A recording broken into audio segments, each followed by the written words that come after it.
Gah, I'm gonna totally get some coffee. Gah, I'll be right back. Gah.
I cast motorized wheelchair emoji.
Killer T-Cell, thank you for that too. Said, I cast motorized wheelchair emoji.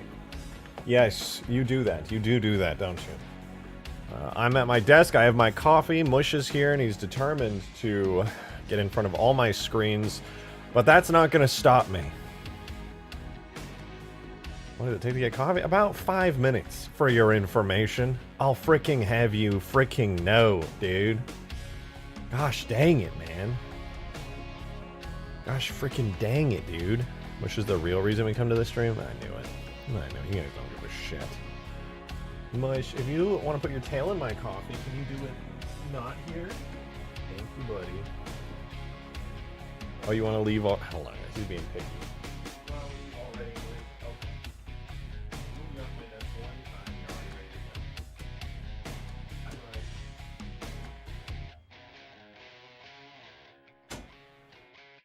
Cats are so picky, man. I love them. They're so cute, but they can't make up their minds. Alright, anyway. Let us begin. Hello! Welcome back, guys. Welcome back. Hope you guys are doing good today. So, me personally, I'm feeling pretty good. Because today, last night, and this morning, I was working on Ultimate Forge, getting it all ready to go and finished up and all that good stuff. Uploaded a new test version, which has fixed every bug except one that I accidentally introduced while working here on Permafrost. I accidentally overwrote the glassing beam's, like, impact effect. So right now, if you download Ultimate Forge, the new update, it just... The glassing beam emits snow everywhere. I gotta go fix that and then re-upload it. But I'm hoping to have Ultimate Forge done by, like, tonight, or not tonight. Well, I guess I could do it by tonight. Probably by tomorrow or the next day it'll be officially out. I was collecting a bunch of screenshots for it for the Steam page. I just gotta basically write the description, make a fancy thumbnail and all that good stuff. But other than that, nothing too crazy. Nothing too crazy. What happened to the Haunted series? It ended like 10 years ago. What do you mean? It ended like 10 years ago. It's cool that you remember it though. I do love that. All right. Anyway, let me tell you guys what we're doing today. All right, I'm gonna camera away here. Whoa, that's crazy. So first things first, this right here, it's a little mangled because it's using the destroyed model, but as you might be able to tell if you're a Halo Reach enjoyer, this is the Halo Reach anti-air shade turret. It looks kind of funky, not gonna lie. I'm gonna have to make it shinier, because if you compare this to the Halo 3 shade turret, it's ugly. It's disgusting, and I hate it. Here, you know, I'm gonna spawn in the Halo 3 shade turret right now so you can see what I'm talking about. I gave it the exact same material as the Halo 3 shade turret, except I used the Halo Reach textures. Dude, I swear to God, every texture in Halo Reach is so dull. It has no reflection. Same exact materials on these two things, okay? The only difference is that the Halo Reach one is using the texture from Reach, where they just took the reflectivity values and they put them straight into the ground, straight poo-poo doo-doo, and it's sad. It's sad. Look how dull it is. There's no reflections at all. The guys working on Halo Reach were like, yeah, you know that really colorful space sci-fi game? We're gonna make it so grungy and fucking sad. And now look at this. This is the same material, just using Reach textures. You can even see it's the same material because it reflects at the highest point right here. So, your Reach one has some damage. That's fine. It's fine. Don't worry about it. It's fine. All right, what we're gonna do though, not only are we gonna clean this thing up, make it awesome, and make it a proper Halo Reach anti-air shade turret, we're gonna put one on each of the towers right here in front of the glass. And AI is gonna control it, and it's just gonna start blasting anybody who gets close, which is gonna be peak. And also, as you can see right here in the middle of this giant rock, which I will remove, we have this beautiful structure here, which you may notice is the Halo Reach Tyrant turret, which I'm either going to use the Tyrant, this one, or I'm going to use the Halo 3 gigantic Mantis anti-air gun. And what I'm going to do is I'm just going to have it here. It's going to be dead. It's not going to do anything. And then you're going to walk up to it.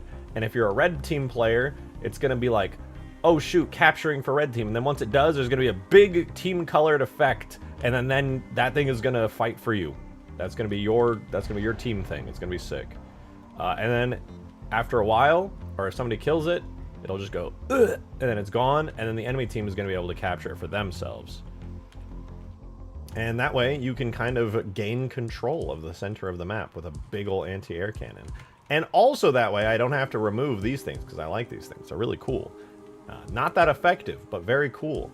But it'll also allow me to make a bigger, more important one here. Make that noise when it dies. It probably already does, you know? I mean, every sound I make is basically a professional voice-acted moment, so it probably already makes that sound, let's be real. Realistically, I'm right, and yeah.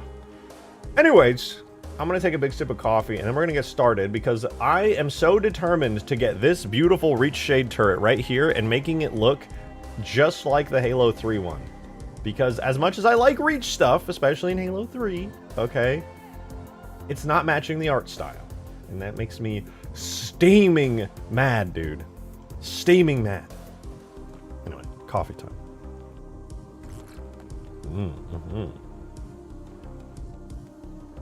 That's pretty good.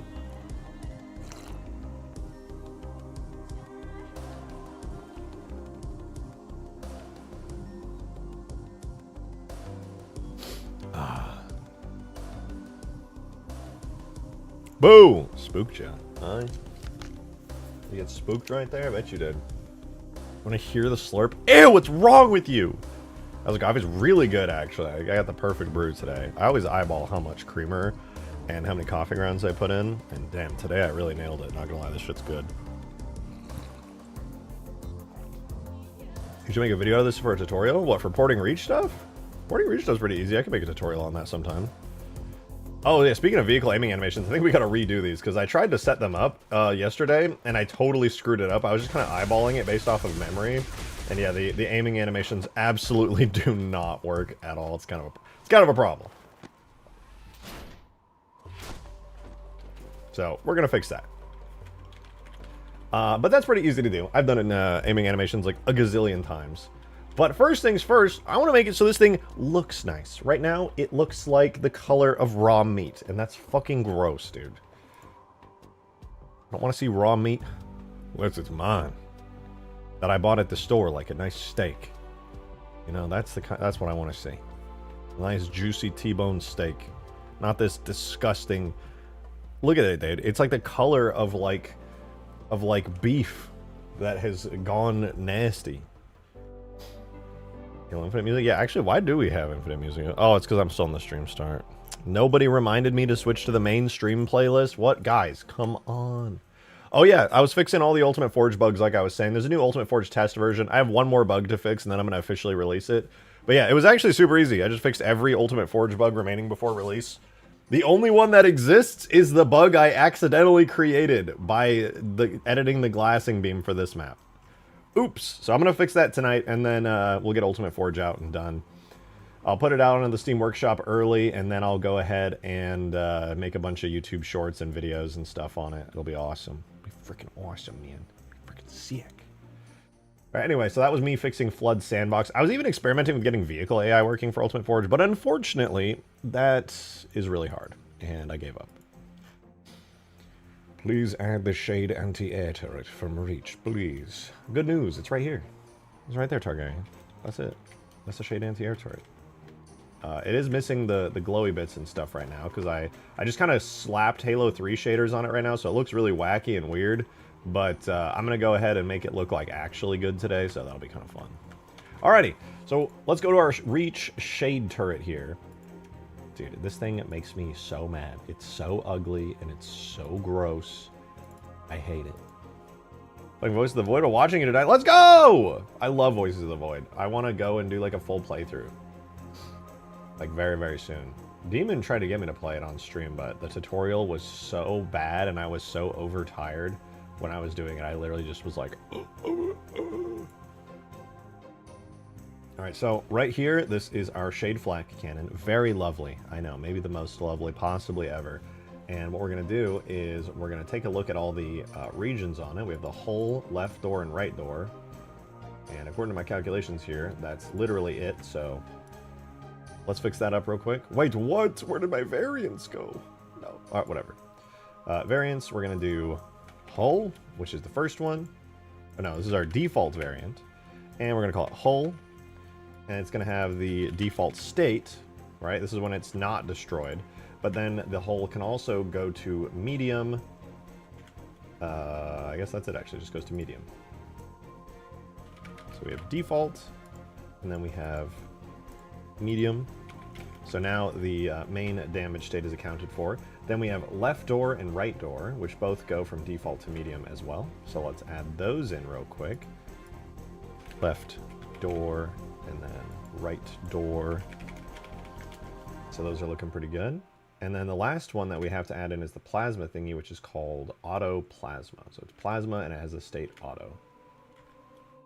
We'll add a new region called plasma, which as you can imagine is the plasma part. And we'll have the auto, which is its probability 1 default permutation. All right, there we go. So this thing should no longer be destroyed. It'll just look normal and healthy now because we actually set up its regions correctly. And look at that. It's so nice. Spawn is an alien ship right in front of you. This past week, did you finish Permafrost? No, we made a lot of progress on it. It's looking great. We actually did another playtest last night, but it's definitely not finished yet. It'll be a little bit before it's finished. I did finish all the bugs on Ultimate Forge last night, though. The new test version is up. I'm going to fix one more bug tonight, and then I'm going to start doing all the finalizing publishing things tonight as well. Permafrost looks like so much... Dude, it's so fun. If there's ever a chance for you to join in, I highly recommend it. It's also fun because, like, even if you're playing by yourself, there's enough AI where theoretically it's like... It's not going to give you, like, a single-player enjoyable experience, but, like... It's pretty good. I would like to make it so that you could theoretically even play it in single-player. But that's definitely not the priority. That's definitely not the priority. Okay, what I'm going to do is I'm going to compare the shade turret from Halo 3 to the shade turret from Halo Reach here. And I'm going to match the reflectivity values so that it actually looks like... I want basically these shade turrets to look identical, but just have different shapes. The fact that this is a shade of pink is not my fault. I did not make it pink. It's actually just because the textures from Halo Reach have the... How do I put it? It has the super, super low reflectivity values baked into the actual texture. Because what you get to do with textures on stuff is you basically get to say, how reflective is this? Like, every texture has, like, a reflectivity value on it that is, like, painted in or generated by the artist. And in Reach, they were just like, nah, shiny? Nope. Nuh-uh. So, that's sad. But, what I get to do is manually edit that in Photoshop. So I'm going to go ahead and grab the texture for our brand new Reach Shade Turret. And I'm going to just throw it into Photoshop right here. This is what it looks like. Nearly invisible because it's just that dull. So here is the main... Here's the main texture. It's just basically gray everywhere. And then this is the reflectivity texture, which honestly looks almost identical, I'm not gonna lie. It looks like they literally just took the same texture, got lazy, and barely did anything to it. And what I'm gonna do to compare the two is I'm gonna make the default shade texture, which should be this one, I believe. Yeah, so the one in... Oh, I see what's going on here. The one in Halo 3, it's like pink. And it's got some pretty high reflectivity values on stuff. So I'm gonna just yoink this. Big yoinks, big yoinks.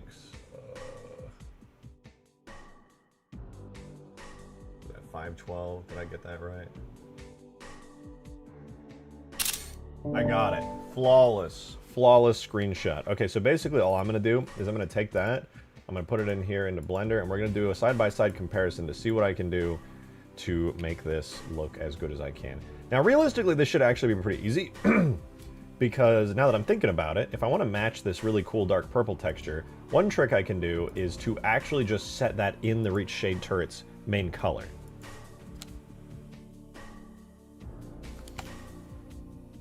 PC making a weird noise. Yeah, so what I'm going to do is go into the Reach Shade shaders folder, which is right here, and I'm going to go to the shell shader. So by default, for whatever reason, it's got this like pale red. I'm going to switch it to a dark purple. Oh, that's already starting to go crazy, but it's too dark. I mean, more saturated and a bit brighter. Too purple. Maybe not red enough.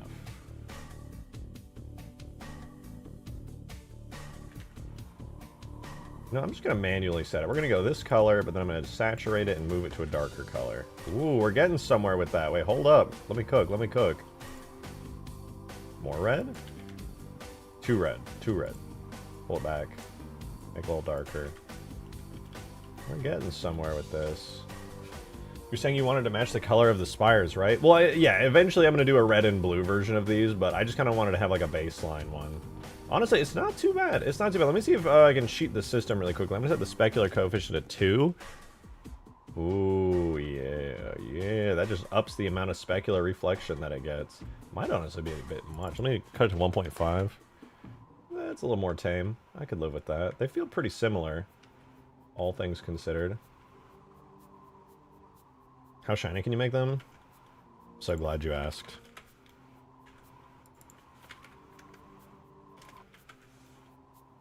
Not that shiny.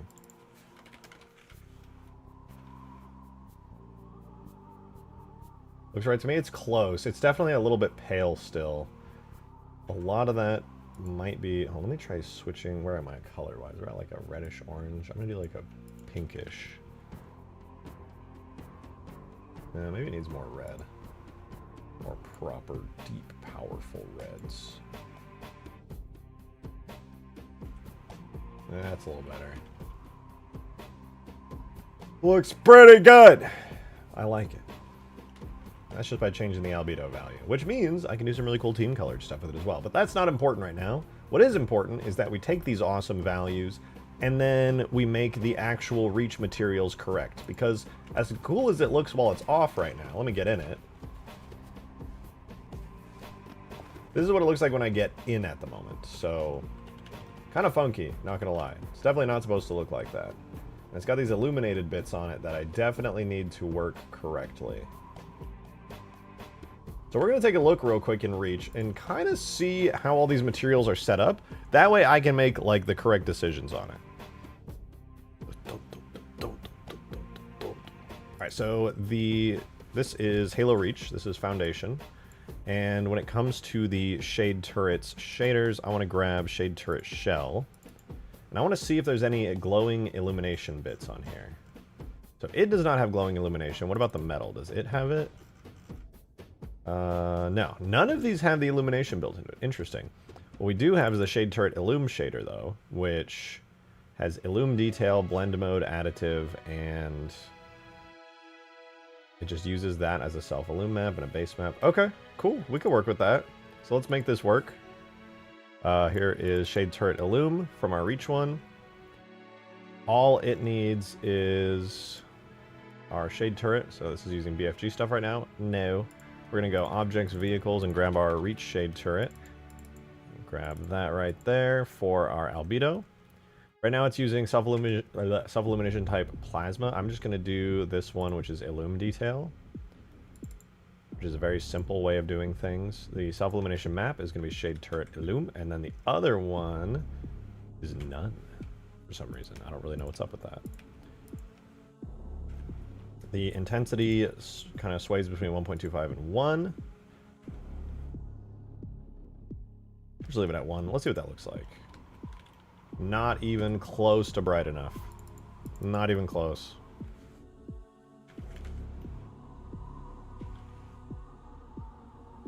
Is that the color that this thing has, or is it all just purple?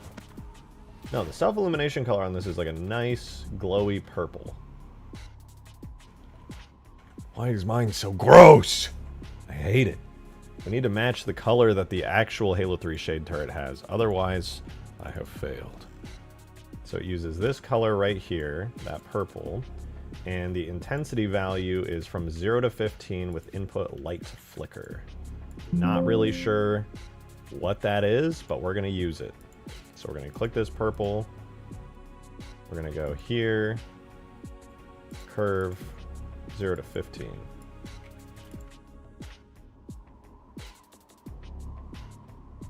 What value even is that? I genuinely have no clue. It must be like a built-in function into the shade. But there we go. Now it feels like a Halo 3 one. That's cool. Thank you for the 2, Killer T-Cell. Appreciate it. Since when was there an aircraft carrier in Halo? Since Halo 3 ODST, actually. When they added that new map to Halo 3 called Shipyard Bone... Fuck, what was it called? It's the DLC one. It's got a big aircraft carrier in it. It's called Docks in the files. I forget the actual name of it.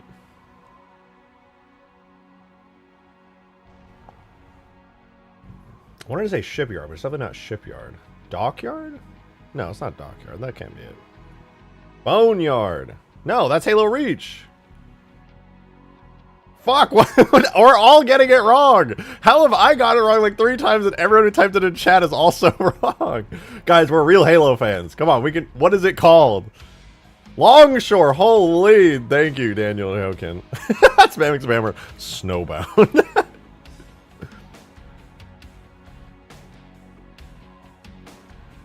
The shield and lights being green to make it stand out as the fuel rod shade. Yeah, I'm likely going to do that.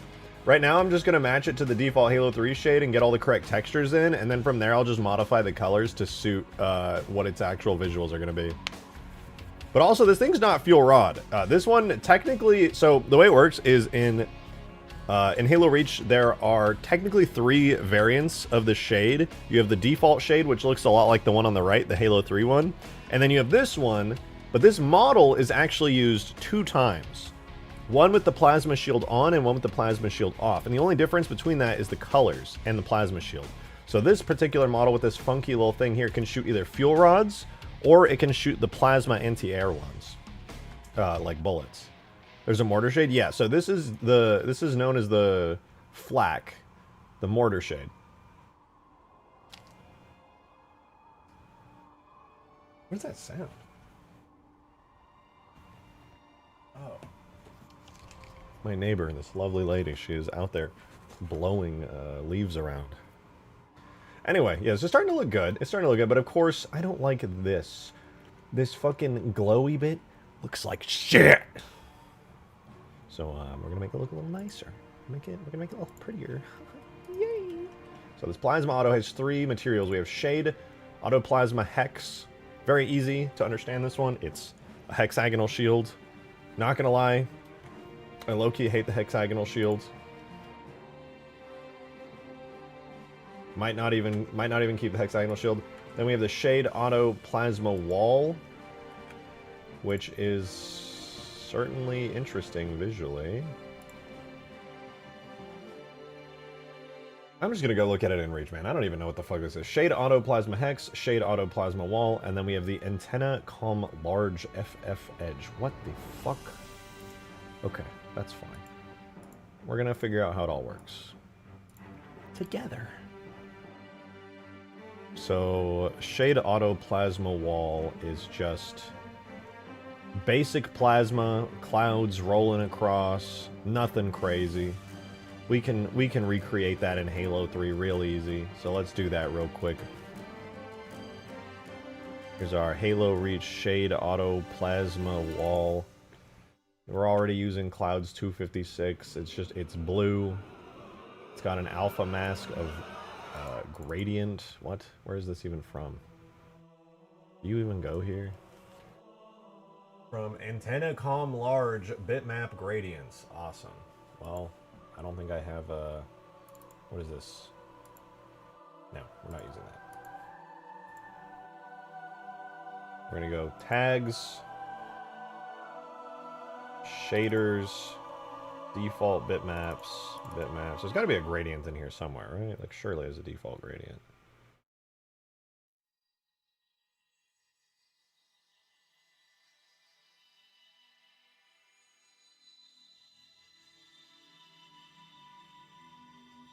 Breaking news.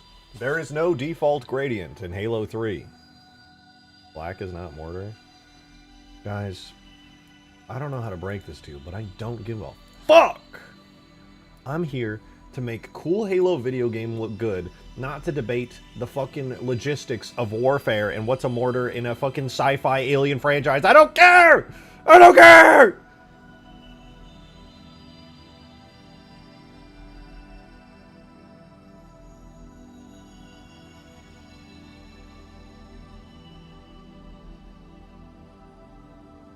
Alright, now that we've cleared that up, I'm gonna steal this texture from Halo Reach. Oh, they're both in here! Ah. Alright, let me yoink these. I'm gonna put them into my bitmaps folder. Are so lovely, yeah. Right, I like it. So we got these two now. Let's import these. It'll do tool, bitmaps, objects, vehicles, shade, reach, bitmaps. Lovely. Alright, so then the fancy thing we get to do here is that we get to use our new gradients. We go Objects, Vehicles, Shade Reach again, and then we go to our bitmaps, choose Gradient. And I'm going to be honest, I really don't see a difference. Huge! Anyway, that'll do for now. Why is RJ a bot and a nerd? Brother, what does me not wanting to debate alien, fake, non-existent crap have to do with being a nerd? I think that makes you the nerd. It's freaking nerds, dude. It was a pre-recorded AI video for those who don't know. That's true, actually. That is absolutely 100% factual and also true. Alright, let's look at what was the other one? Is the turret shaders. Man, where is it actually? It's called fucking god damn it, man. God. Metal cooler. We're gonna go ahead and do this. We're gonna go into the shade flak cannon render model and we're gonna yoink these extra last two materials, which are the autoplasma hex and the antenna comm node thingy. Okay, the antenna comm node thing is actually so easy. It's just the gradient with an alpha of 0.6 and it's simple alpha blend. All right, let's do that. Let's do that one real quick because that's really easy.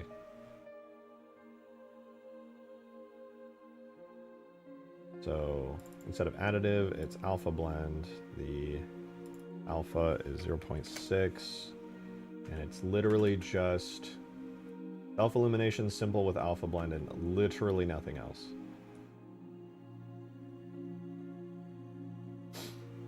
And then we just throw the gradient on there and we win. We win. It's that easy. I don't even think it translates anything, does it? Does it move at all? Nope. It's just blue. Oh, that's kind of nice. Color's kind of ew, but if I switched to a purple, I bet it would be kind of sick. Ooh, yeah, now we're cooking. Now we're cooking. Alright, that leaves the last material as the hex wall. And also this thing, which probably is moving way too much, if I had to guess. No, that one's fine too. Alright, yeah, the last one's the hex wall. Which is a relatively simple one, but it uses the cuff glass hex tile, and it's tiled 4 times. Alright, let's do it.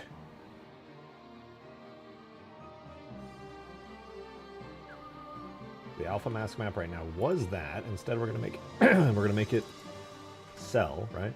No, it's called Cove Glass Hex Tile. What? Oh, that's not the thing that I have. That's not the thing that I have at all. Halo Reach lied to me.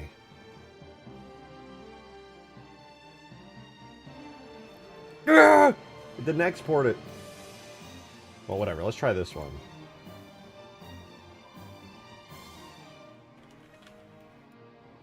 Ooh. Fancy. I hate it, though, but it's kind of fancy.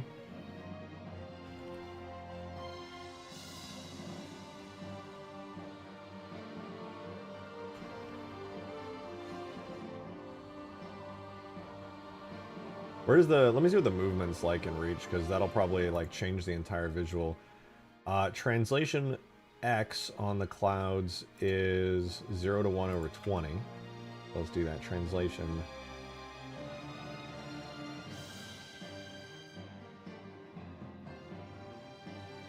And do they have any scaling? Yeah, the scale is 0.5. Translation X 0 to 1. Okay, I don't really care about that. Translation X. Make it 20 seconds. And then for the translation Y, on the second one, it moves the texture 0 to 1 over 20 seconds as well. Ooh. Wow. How does that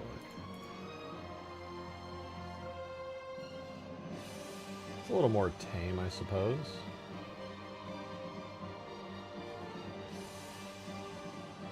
Really just doesn't feel that different, if I'm being honest.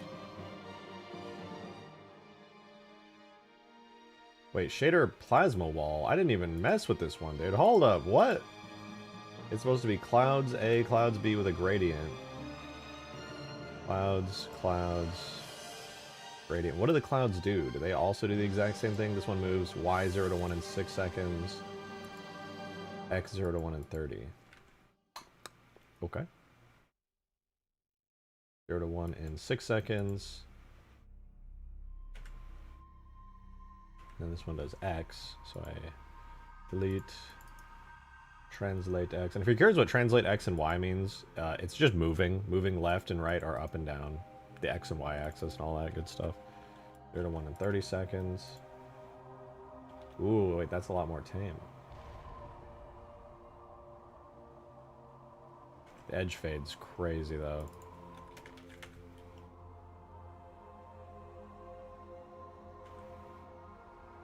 For the alpha mask map on this thing, gotta be some trickery to it.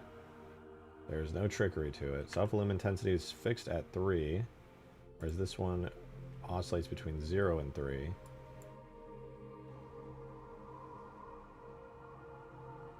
There's gotta be an overlay intensity function. Let's see.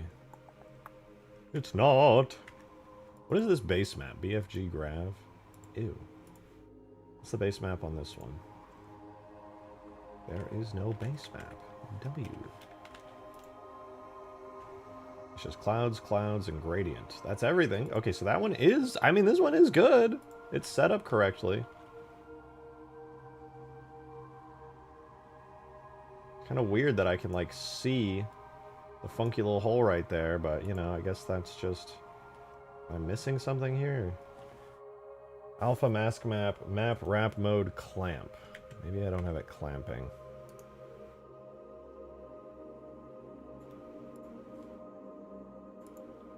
Yeah, that's the problem.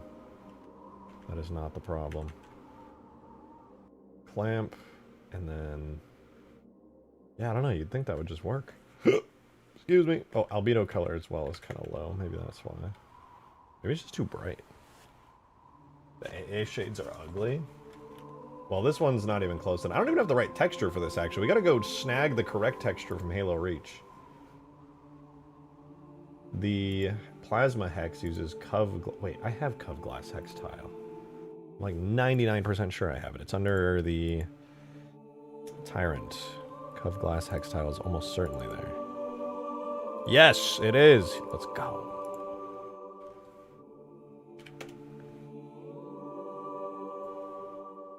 I can swap it out. Right now it's using a doo-doo poo-poo one that it makes me very unhappy.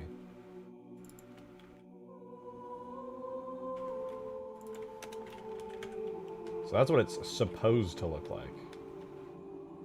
Why does it look like that, bro? It literally, it's so nasty looking. There's no way it's supposed to look like that. I don't believe it.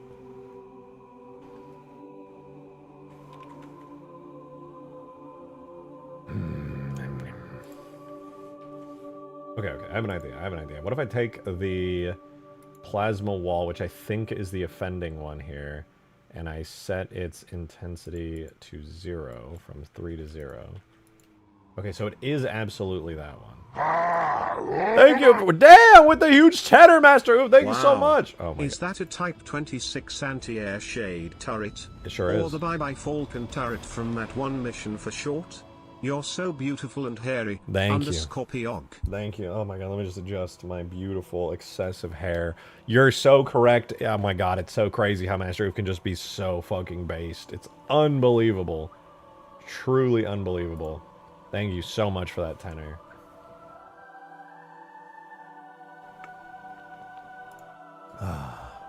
Feels good, dude.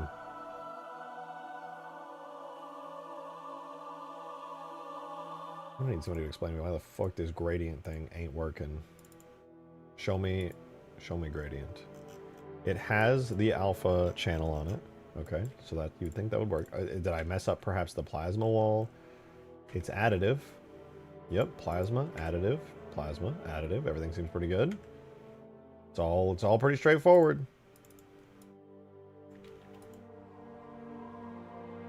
No, that didn't help at all. Why? We have a gradient map here, which is correct. That's exactly what we want. We have it set to clamp. And you would think that that gradient would essentially apply the texture the way that I expect it to. So self-illum intensity set to 3. The gradient is set as the alpha mask map. But doesn't really seem to be doing anything.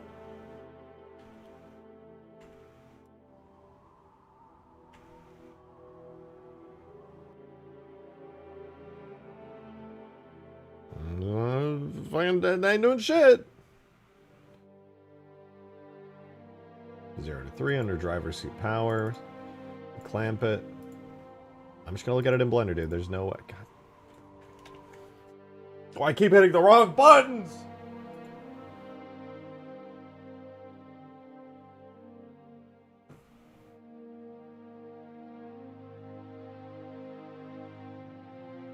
Okay, let's look at the UVs for this.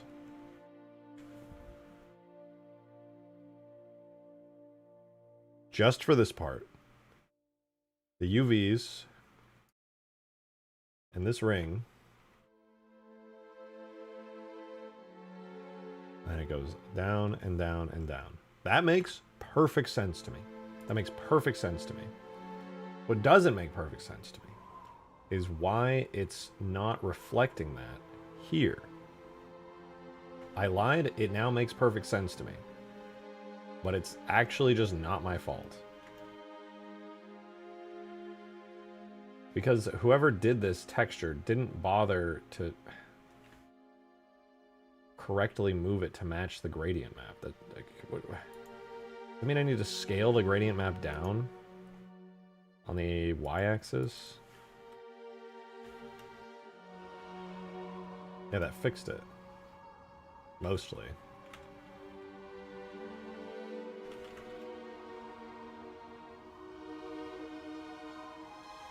That looks pretty good. I can't hate on that.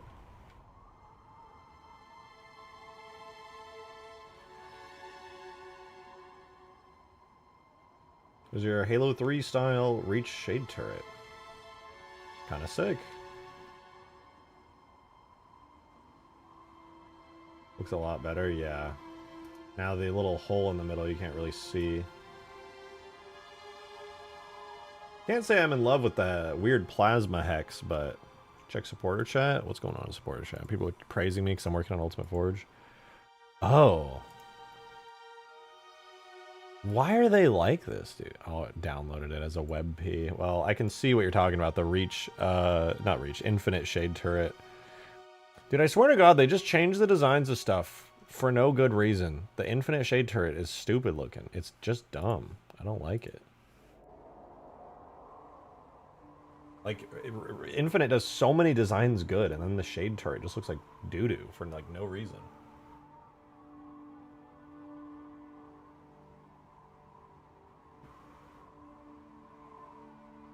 Like Shapeways? Yeah, I see what you're talking about the shield. It makes more sense. I mean, theoretically as well, it wouldn't even be particularly challenging. It would take, a decent little bit. By the way, Ultimate Forge 2.0, new test version up. Not quite the final version, but just about. But no, yeah, Discord, there it is. The shield does make a lot more sense in Infinite, to be honest. To be so TBH honest. Alright, I'm gonna quickly fix the aiming animations for this thing, because it's totally busted. Totally busted. I need to look really quickly at how it's set up, though. Because right now I have it at frame 1 to 28, and I'm pretty sure I'm missing a frame somewhere. So what I'm going to do, whenever I am lost on what vehicle aiming animations I'm working on, I always just go back to my BFG, which only has 28 frames. I'm pretty sure I added an extra frame somewhere. So the way it works is you have the start frame, the very first frame. This basically informs the animation of what the default front-facing pose is. Then, you go straight backwards, wrap around to the back. Also, the vehicles from that mission either use invisible bipeds or built-in vehicle eye. Would that help save space on this map?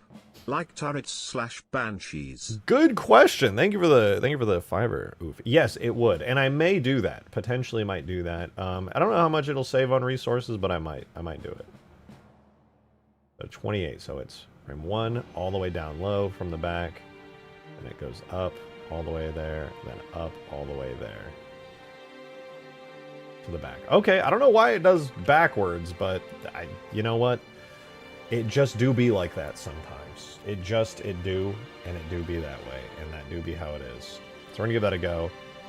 We're gonna switch into pose mode on our lovely turret here. We're gonna check this out on the aiming animation. That is not the aiming animation. So right now, I have it facing downwards. I hate that I'm doing it this way, but also I can restrict its movements, so it's not a big deal. This is where it should end. And this should be the start.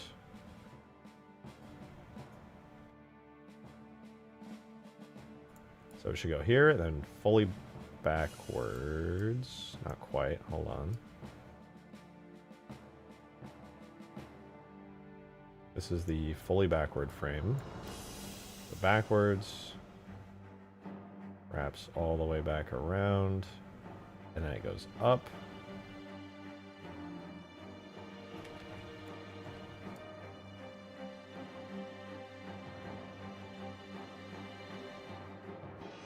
So this is the section of frames we want here. So basically backwards.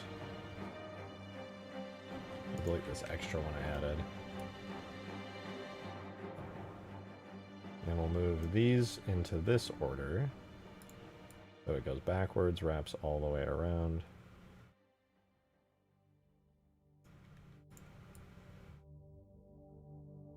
And then we want to do this backward frame here. That puts us here.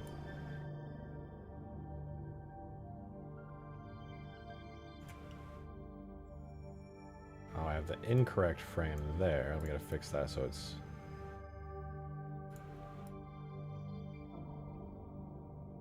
This is actually the frame I want at the beginning, so it goes... Delete one of these frames here. There we go, boom, boom, boom. It spins around while looking down. And then it goes up, spins around. Perfect. Okay, this is all correct so far. And then lastly, we gotta get this set of frames here, where it's facing straight up. So this will be our start frame. So it'll be like facing backwards, and it looks up.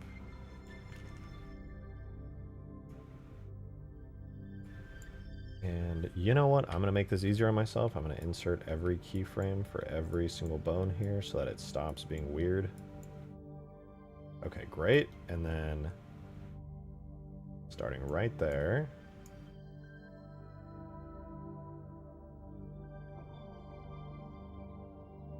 And so there's the upward facing frame.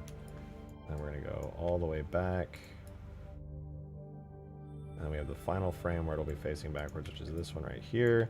And boom! There's all 28 frames. Frame 1 to 28. And I'm actually going to go look quickly to make sure that it's working correctly, like how it is here. Frame 1, frame 28. Perfect. Theoretically, will just work. Let's export this out into the game, so that way we can get our aiming animations finally set up here. So Halo 3, this is a JMO. Be our vehicle aiming animation, and I have that folder right here. Oh my god, dude, Windows 11 is so fucking trash, bro. Worst operating system of all time. Cannot believe it.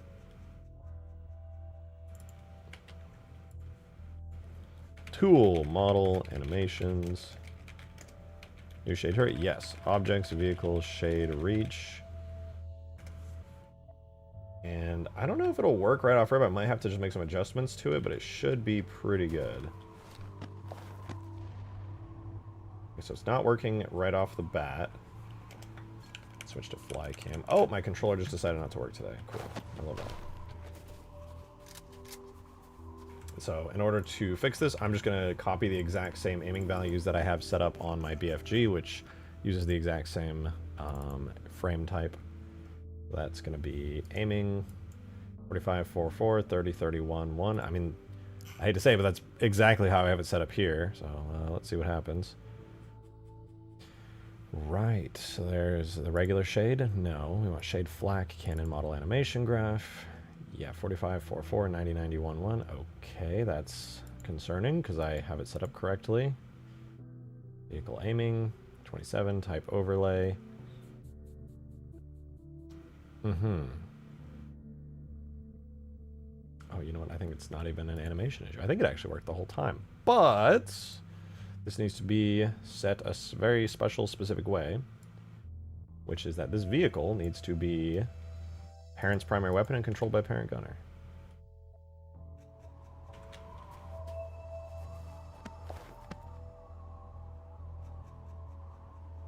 Okay, never mind. I lied.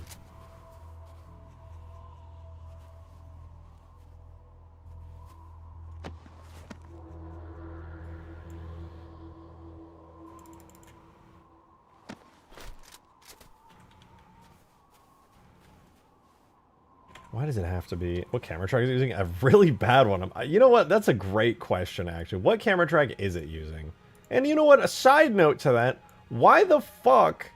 I get why they're separate vehicles. Reach gives you multiple variants of this, but it's complicating this way more than it needs to, frankly.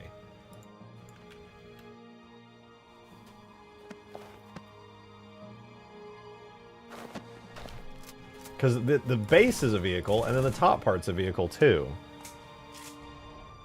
Which is so dumb. Like, I get it, but, like, bro, come on.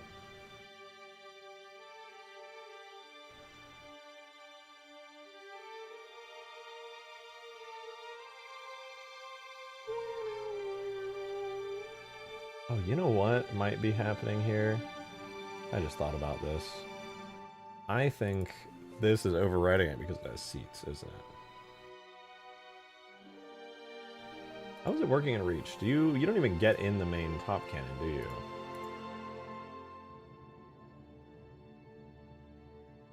Does it have seats?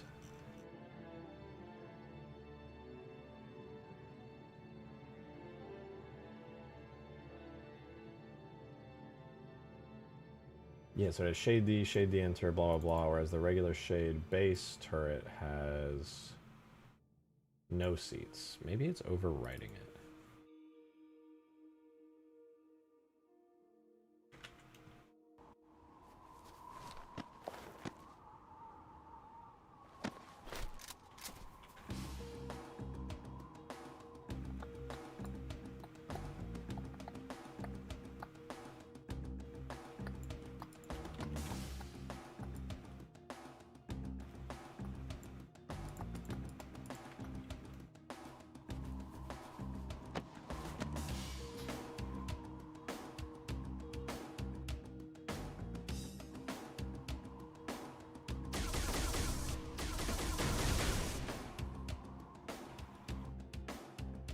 When the camera's 10 feet up. It's because it's an attachment to the other vehicle, and I think this vehicle has a bunch of crap on it that is. I'm about to just combine it all together.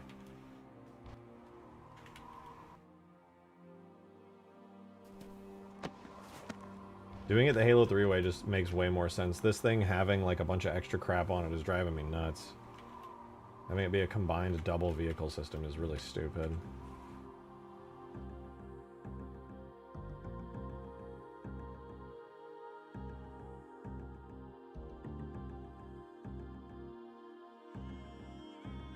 Let me see what the flags it has in Reach are. Cannot open doors automatically is the only flag it has, so I'm going to disable all these.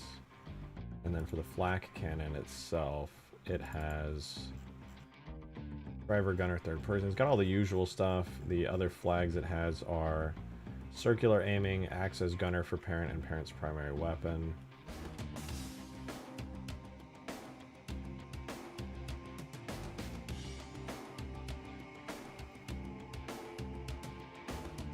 What was that? Oh yeah, and circular aiming.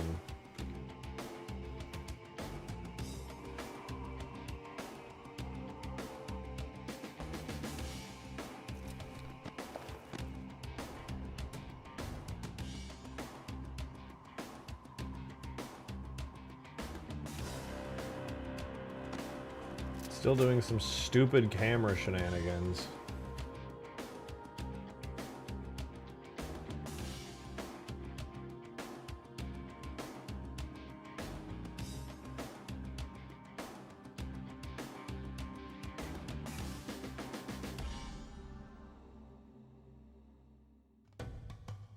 I'm just gonna move. This is gonna be dumb, but I'm gonna move the physics model of the main reach shade down so far that it just stops doing this.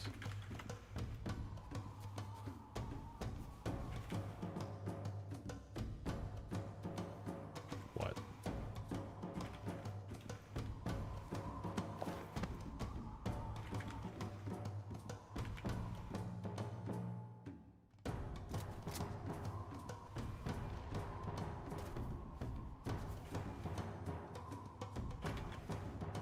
Why is it doing that?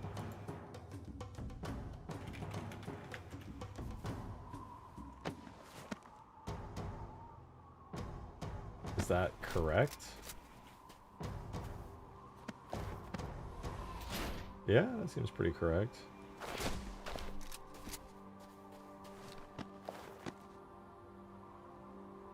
Now we just gotta get it aiming.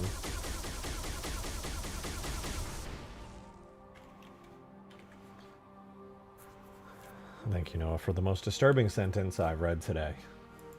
Very valuable and brave of you to say that, but you know, thank you. Really appreciate that.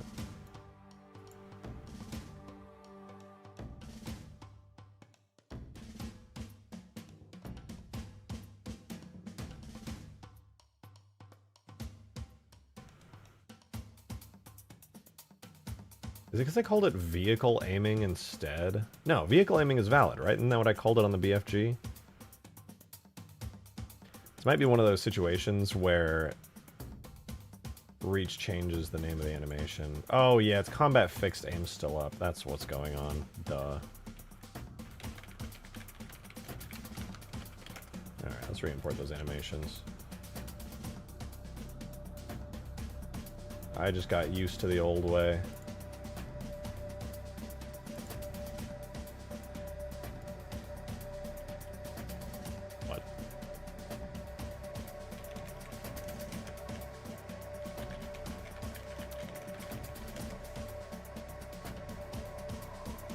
Oh.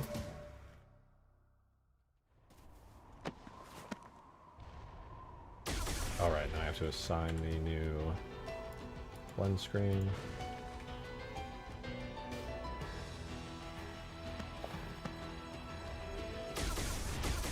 That definitely should have worked. Wait, what? Oh, I assigned it to... Because I swear I know what I'm doing.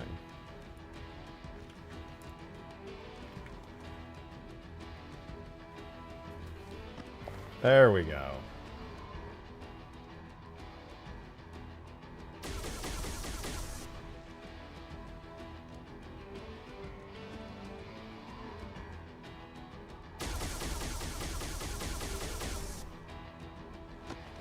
Bros first of all, shut the hell up, man. It works, alright? It's been a minute.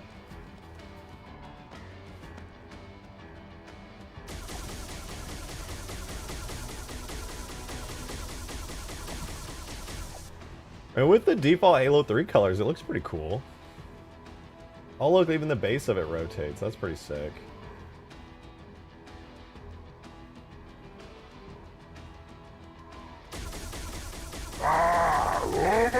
Thank you for the 2, Beer McDrinky! Hey look, I fixed it. You did, it was all you. You fixed it.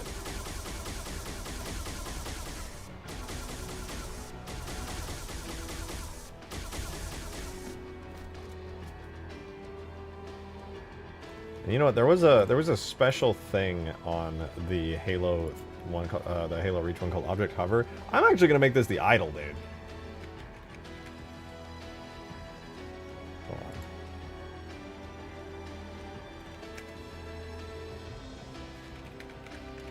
I'm gonna see if this will actually function correctly. Let's see if this.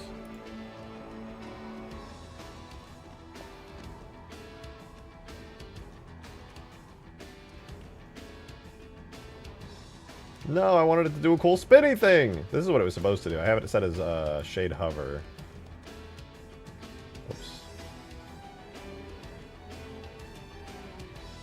We're supposed to like bounce up and down like that.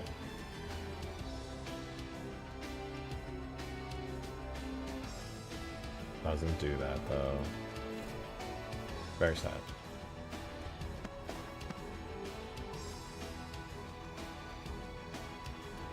I think there was also supposed to be one where like it just spins. Yeah, the idle is supposed to make it spin. It doesn't for some reason.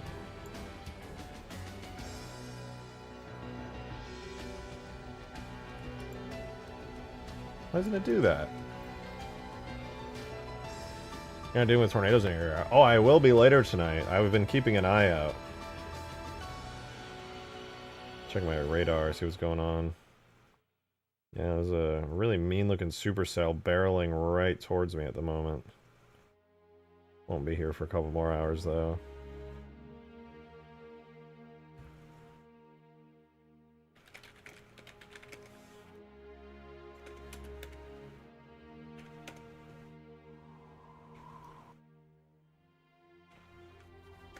Wonder if it's too heavy. No, I mean, the animation should just play. Thank you for the 60. It's a double vehicle cause it has actual physics in reach. Phantoms can carry it and it can be pushed around, unlike 3. I mean, technically 3 could do that as well, but, yeah, I mean, it makes sense. I think the reason they did it this way is just so that they could reuse the base of it and swap it out for a different type. But I could be wrong, I suppose. Hey, it works, though. Right now, it's just a default boring Halo 3 shade turret, but it does work. So that's pretty cool. I don't know if the damage states work currently. I'll have to probably... Let me try blowing it up, see what happens. Well, it died, but the damage states aren't set up. Time to set them up! Let's do it. Easy freaking peasy, dude. Freaking watch this, dude. Freaking watch, dude.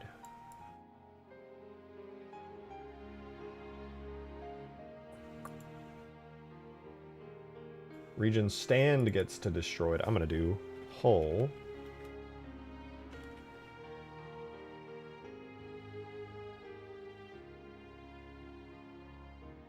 Let's just have destroys object for this. Or hull. Beer McDrink, you became a 3-month member. I know that guy.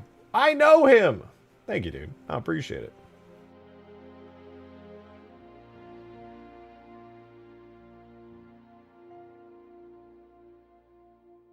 Oh, they actually have all the same markers from Halo 3. That makes this so much easier.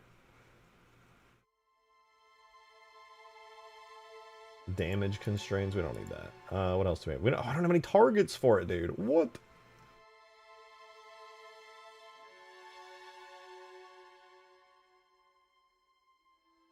Target turret. Okay, I'm just going to start it. I'm going to use these. Target turret. Reach had to start using this because they switched it up. Target turret is scale of 1. Bruh. Oh, whatever. We'll just do that. So we'll do this. We'll do target turret. Size will be 1, 360 degrees. Will damage the hull specifically. We'll have it lock on by both with a lock on distance of like 35. Then I want another target for the wings, which will be target wing left. Kyoken, thank you for becoming a member as well. So many months.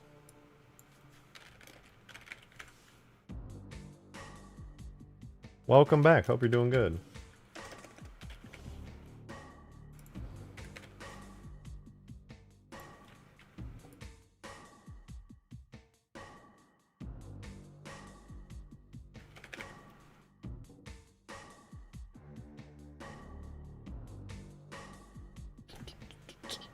What up, Zophie? Look, it's Halo Reach, but it's Halo 3. Crazy. Crazy.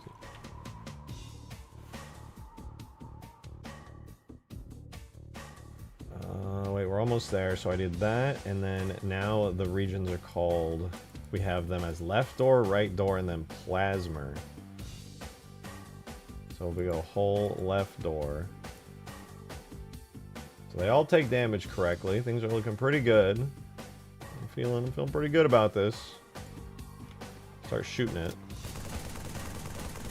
Oh wait, you know what? It's the materials. Oh, it's the materials! No!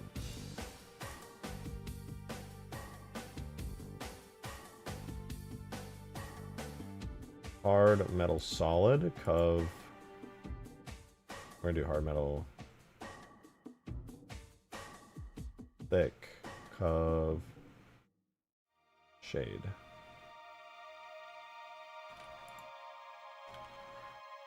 I don't have the collision model set up. Because Reach does their collision stuff in this particular way. Could you color the UNSC vehicles and the spires? I could, it would just take a really long time, and I don't think it would be worth it, to be honest. Alright, right now we're shooting regular boring-ass shade bullets, but we're gonna fix that.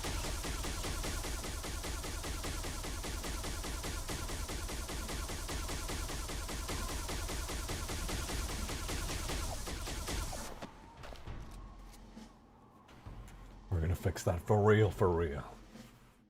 I set my sleep pattern, ate my dinner, and fell asleep till midnight. This is not good. That is not good now. Now you're gonna have to sleep again soon. I've got some melatonin.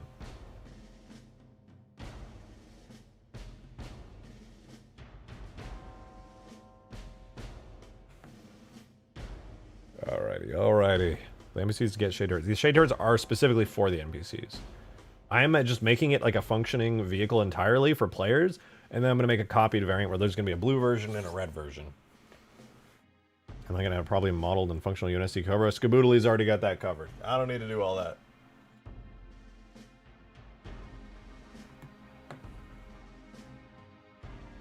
Alright, here's what I'm going to do really quickly. This looks great, but I just realized the collision, it's not a big deal, especially for this, but I want this to actually be good. So what I'm going to do is on the, not the render model, but the collision model. The way that the collision models work in Reach is you just give it a collision material. It doesn't even matter. In Halo 3, unfortunately, it does matter. So I'm going to call this collision hull. And then I'm going to go to the doors. This is going to become a new material. We'll copy this one's settings. This is going to be collision left door. We're going to remove this off of it, but we're also going to paste its property so it looks cool. And then this one's also going to be switched to collision left door. Collision left door. Blah, blah. Basically what this means is when I mark it like this, it lets the game know that when you're shooting at this, that you're actually dealing damage to that part of the model. By default, the game doesn't know. You kind of have to tell it, like, oh, because this object right here is on the left door, you mark it as collision, or right door, and what I get to do is go in game and I say, it'll pop up here, and I get to say, yeah, so if you shoot something with the collision left door or right door material, it'll specifically damage the left or right door. There's no, you have to set it up yourself. The game doesn't just magically know that information. I wish. That would be mystical and mysterious and cool, but for stuff like this, you just gotta specifically tell it what's up.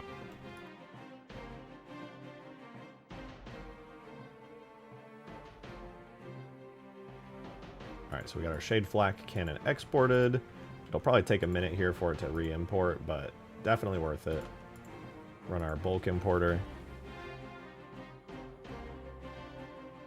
Geneva Suggestion?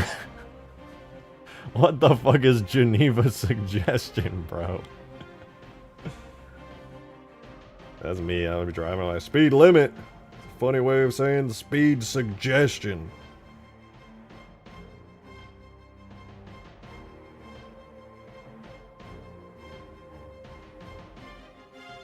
Oh, dude, peak. There's a giant supercell ahead of the dry line right now. That's totally tornado worn with a massive hook echo on radar and is heading directly towards me. I couldn't be happier. I hope it maintains its strength.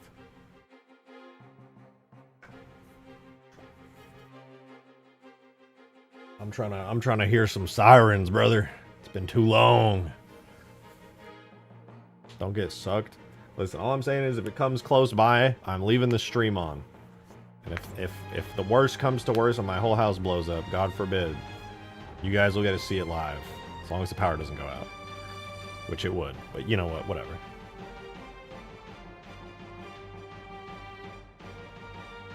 Make sure to hold onto your wig. How about you hold on to my fucking nuts, bro? Shut up.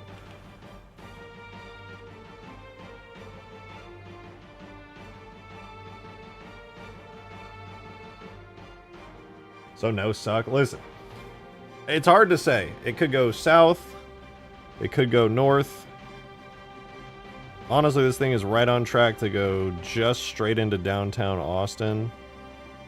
We'll see what happens, though. It looks like it's doing a slight northward shift. It's really hard to tell right now. This thing is hours and hours away from getting here. It'll probably fizzle out. It always does. Alright, collision hull. We get to now assign a hull, and we get to set this to hard, metal, thick, covenant, shade.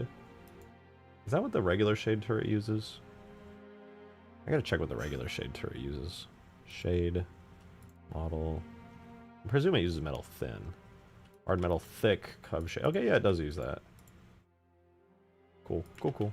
And then now I can say the left door connects to the left door and does damage to the left door, and the right door does damage to the right door. You get the point. So now, when I shoot the door specifically, it should deal damage to the door. Cool.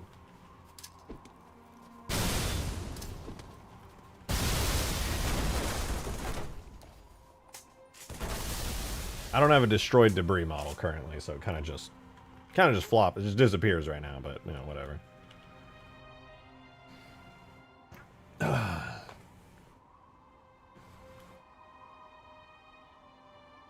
It's working though, dude. This is pretty cool. We definitely need to give it like the anti-air projectiles that they haven't reached though, because those are pretty sick. Let's do that now. Now that it like functions correctly, it would definitely be really cool to have that. Let me double check the damage states for this thing, though. Let's see. Since this thing doesn't have the default states anymore, it just has the region called default. I'm going to go ahead and delete the doors and the... I mean, realistically, I'm just going to keep hull, but I'm going to call it default instead. And the only region that's going to take damage is going to be the default region, which will go to medium. And then destroyed.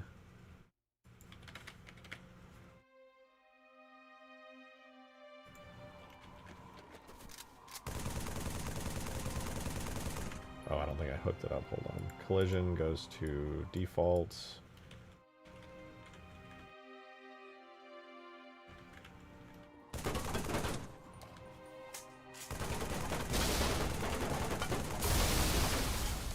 Oh, it broke. The stand can break individually. How interesting.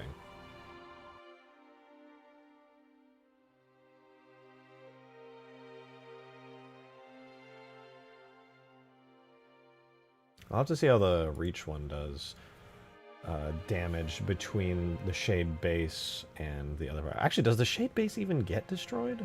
I'm so curious now. How does that work? It has 250 max vitality. Takes full damage when object dies. That's all it does? Oh no, it has an instant response. Does it absorb damage from the top part? Takes full damage when object dies. Yes. Takes damage. No? Really? How interesting. Does it not have like a destroys attachments thing going on here?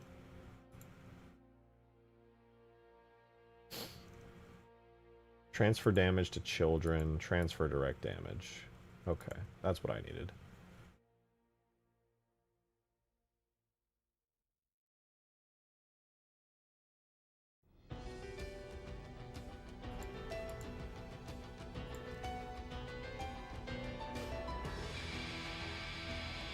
Cannot wait to hear Falcon just get turned into mist by my C-Ram friend Yip Yap up top. Hell yeah.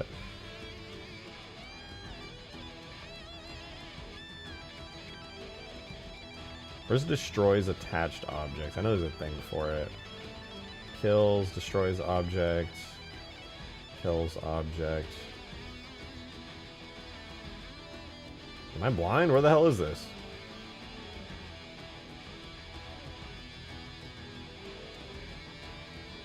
Passes attach damage to riders.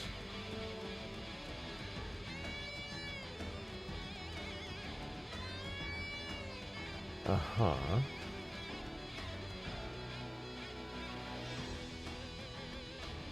I'm blind. I gotta look through this. Kills variant objects. That's what I was after. And then I guess I'll give this thing a bit more health. That way it doesn't get, like, totally cooked. Well...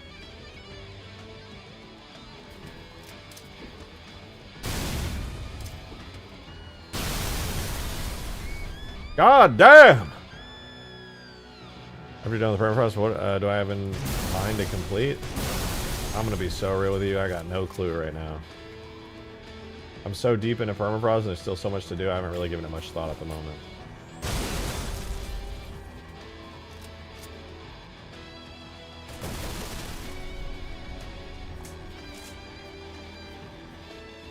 Well, it works.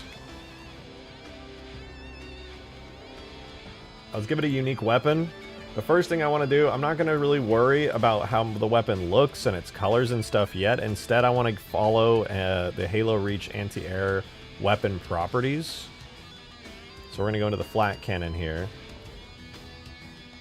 We're going to find its weapon tag, which is right here. So right now it's using the default shade turret weapon from Halo 3. We're going to go into the flak cannon folder and make a weapon folder for it as well.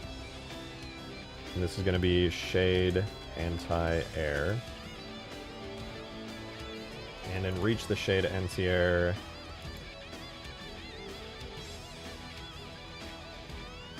It uses attention parent, yes, that's great, lovely. Got really, really crazy weapon aim assist values. Let's just copy these over. This will make me happy. 8, 600, 300.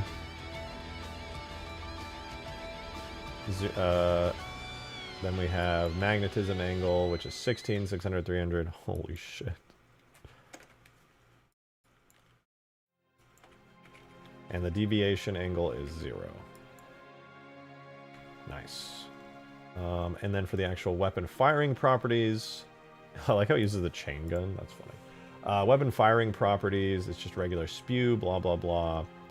And then the rounds per second is going to be 10. Just double the default Halo 3 shade turret.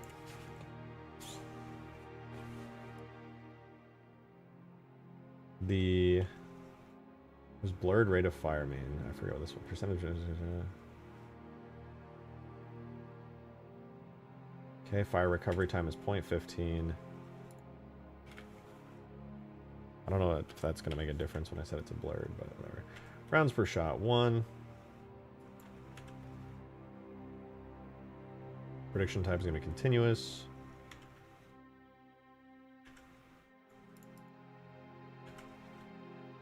No error angles, blah, blah, blah. Firing penalty, don't care.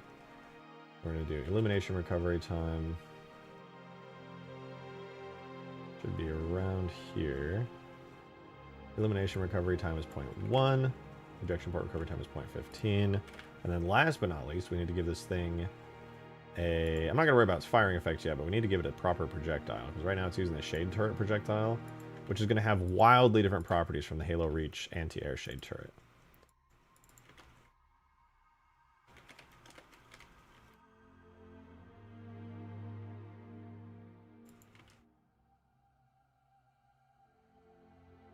Shade anti-air cannon round.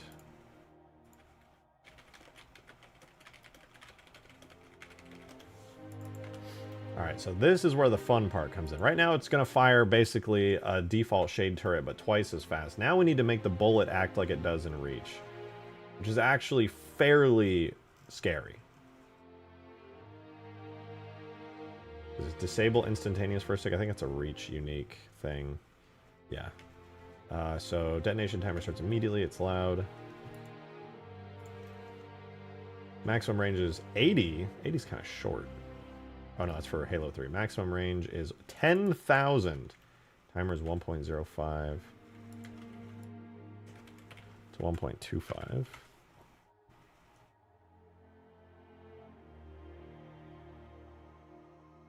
It's got anti-air cannon explosion. That's great. I will check out what that does and looks like. It does an impact damage of... Damage upper bound 50, category plasma. Okay, we're going to copy that.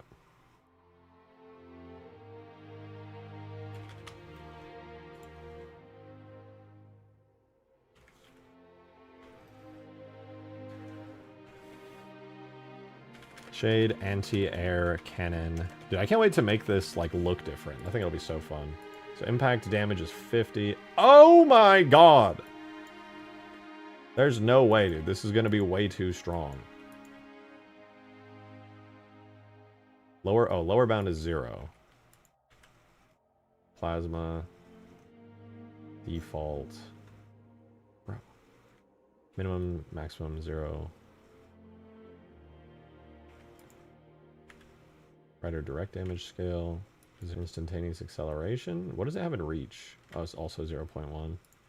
General is plasma vehicle.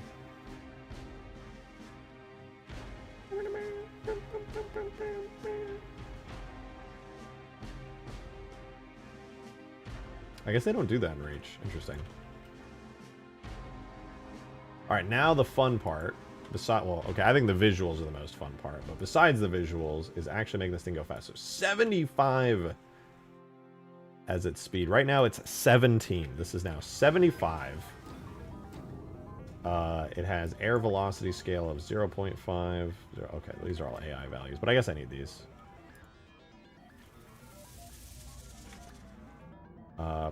Heroic legendary is 0.85. Guided angular velocity is going to be none. Auto aim leading max time 3. 75 is crazy. All right, let's see how this thing works. Mostly accurate to reach. How does this thing work? What does it do?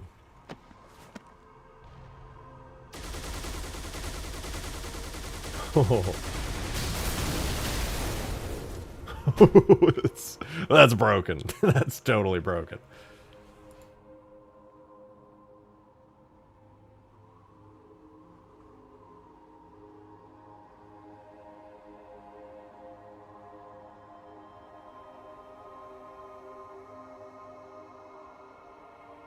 Where's a warthog? Give me a... Here's a treadhog. I'll put it, like, over here, roughly. Whoops.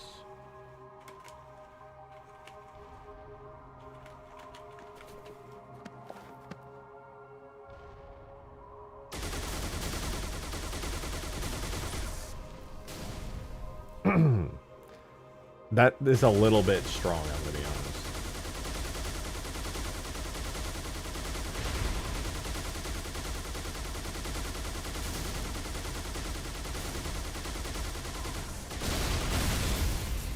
I'm probably gonna have to nerf the fuck out of this thing, dude. That's disgusting.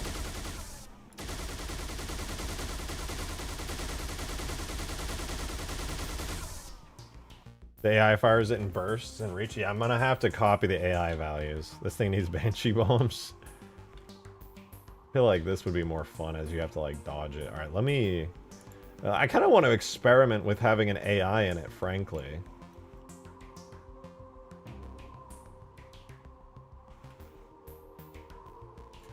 Oh. And I guess because I didn't end up putting pathfinding on it. It's fine. It's fine.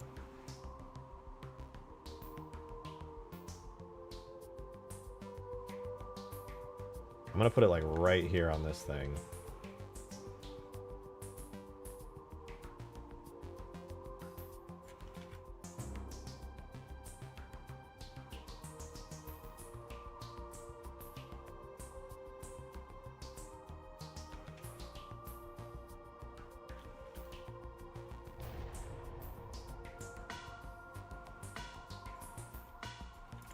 So if I'm an AI and my job is to cook an incoming enemy, this is what I'm going to be doing.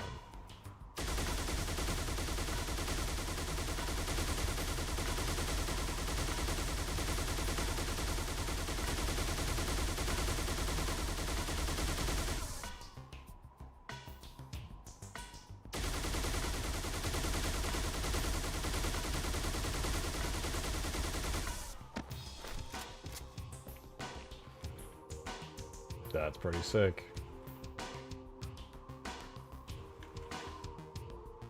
Now, I mean, obviously I don't want it to be the default shade purple visuals, and for each team they're going to have like a red and blue colored one, but I want to put an AI in here and just see what they do.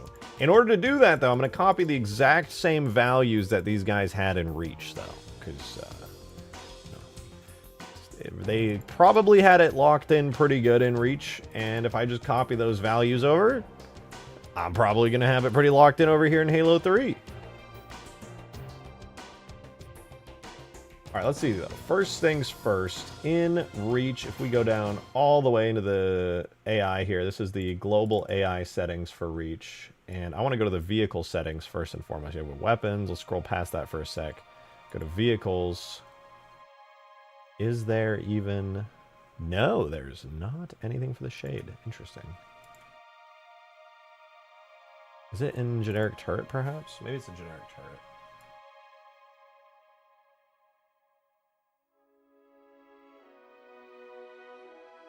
I guess that makes sense. You don't really need an AI to have a very specific thing for the turret. A turret's just kind of a turret. What we do want, though, is... Wait for it. Shade anti-air cannon. This is what we want. All right, so I'm gonna copy these values over. These, I'm stealing them. They're all mine now. I'll do dark mode if only Reach supported it. All right, here's what we'll do. I will use... I'm gonna use like a plasma rifle as the default here, just so I have something to work off of. And then we're gonna switch this over to objects, vehicles, shade, reach, and then we're gonna grab the shade anti-air. So maximum firing range, it goes 100 to 4. Normal combat range is 4 to 60. All these are still pretty good for this map. 0 to 30 max special target distance. It doesn't look like they have the timid combat range and stuff anymore. It looks like they might have moved that somewhere else. Not here, though. I'm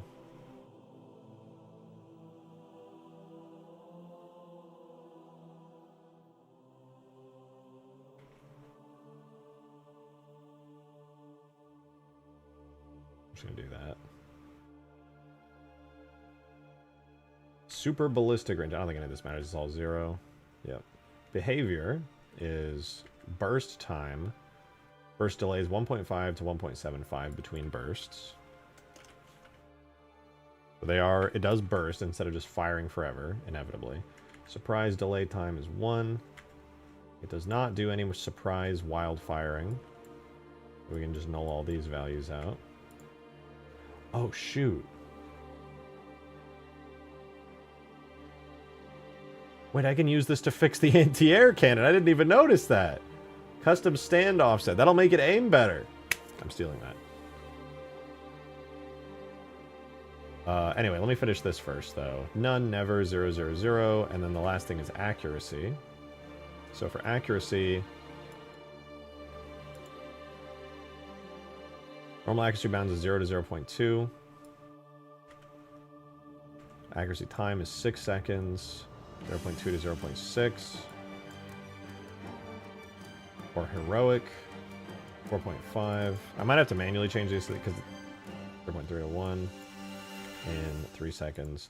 And the reason I say I'm going to have to probably edit these is because multiplayer doesn't really care how accurate you are, because I'm pretty sure it's running on either easy or normal settings when you're in multiplayer at any given time.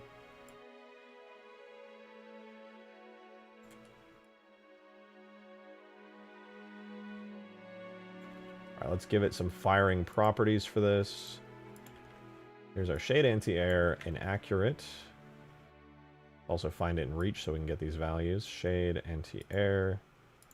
So it's inaccurate, so rate of fire 0, tracking 0.9.5.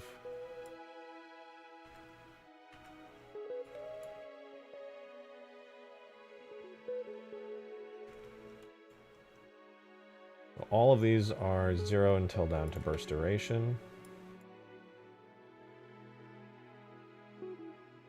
The duration of each burst is 0.3 to 0.4 seconds.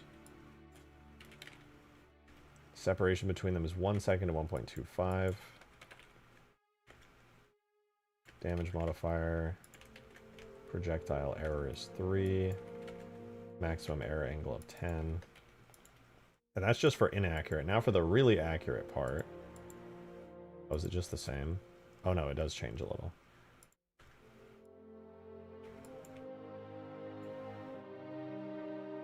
So the burst duration on really accurate is 0.4 to 0.7. And then we have burst separation 1 to 1.25 again. And then last but not least, on our data entry journey, we have to set our projectile error to 1, maximum error angle 10. So theoretically, an AI can now get in this. This is reasonably possible now.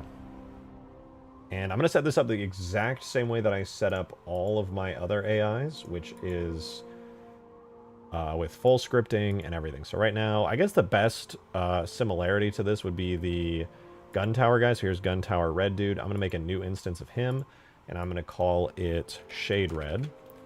And all we're going to do here, we're going to keep him as a Guntower type dude. He's chill. He's got like really good sight. Maybe I'll make him a regular elite.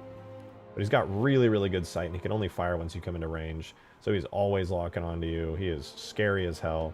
And I got to give him a starting point that is going to be actually good here. So that means we're going to drag him all the way up. I'm going to place him directly behind the turret here. We're going to have him facing it. Orange is forward. So he's going to face it like this. And then make sure he's good on all counts. We should be just fine. So this is now Shade Red, and we're going to call him Shade 01. Great. Now, by default, he's not going to spawn in, obviously. So what I get to do is make a quick script for him to begin existing. Very straightforward, very easy. I'm going to give him the same, like, 30-ish second spawn time that all the other AIs in the map have. So nothing crazy here. We're just going to go all the way down. So there's dialogue. We're going to look for the AI section that I wrote out. So here's the AI section. I'm going to copy the Guntower guy, because it's pretty much the exact same thing as the Guntower here. Red Guntower. Alright, so we're going to copy Red Guntower here. Like so. And before I even do that, actually, I need to give this a name. This is going to be Shade Red.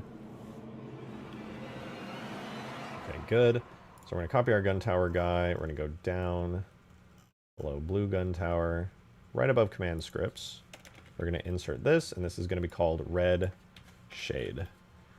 So Shade Red initial spawn. If AI Red Shade is false, print Red Shade has initially spawned. Create Shade Red. And then AI place Shade Red.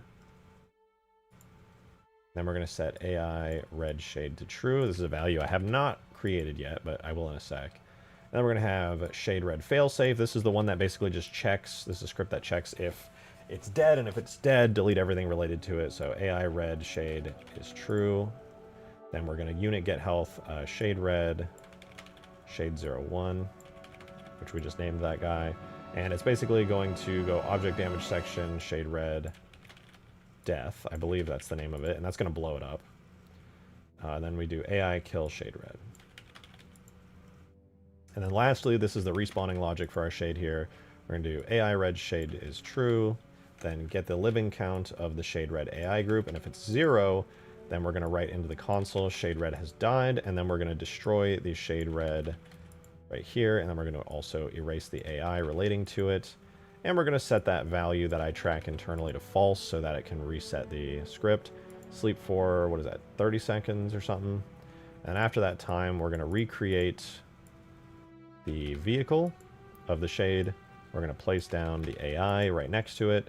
And then we're going to set our Shade internal tracking value to true so that the game logic can be happy. AI Red Shade.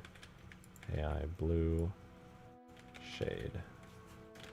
Alright, theoretically this just works. We'll see if our scripts have any errors. Nope, no errors. But no errors doesn't mean that it runs. And also, I didn't set the timing. Timing on the Shade is Initial respawn.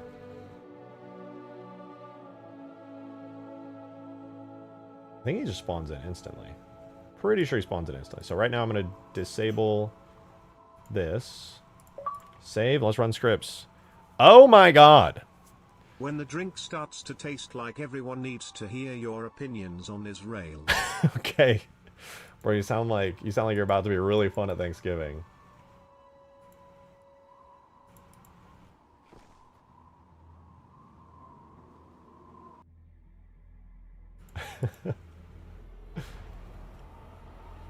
Okay, he doesn't seem to want to get in, which means he's gonna die in like... Oh, you know, I didn't give him a default command script, that's why. Duh. We gotta give him a command script just like the gun tower dudes have. Almost forgot about that. There's Phantom. Alright, so we're just gonna do gun tower red. Put this below the Phantoms real quick. So this guy's gonna be script shade red 1. And he's just gonna go to vehicle shade red. Thank you for that too, though. Dumbass too, but thank you for that too. And it uses the animation to get in like that. And then we're just gonna give our AI the shade red objective here.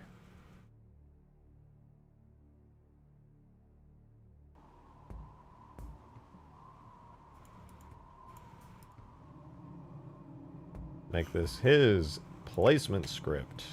Compile so it becomes valid. There we go, he's in. Looking around.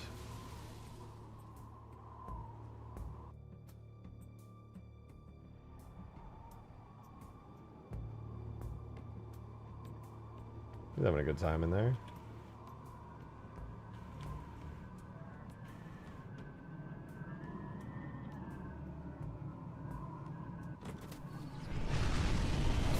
See what he does. Does he blast me? Phantoms are blasting me. Is he?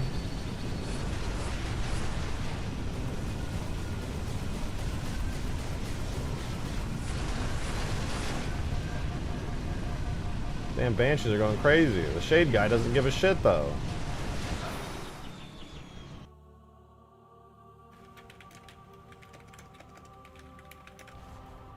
Alright, let the Banshees and stuff fly away. They're doing their thing.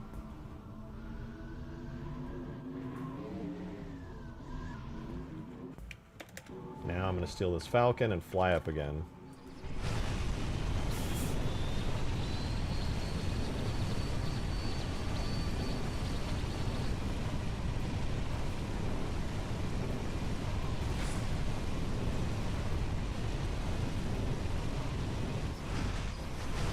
It's not firing anymore.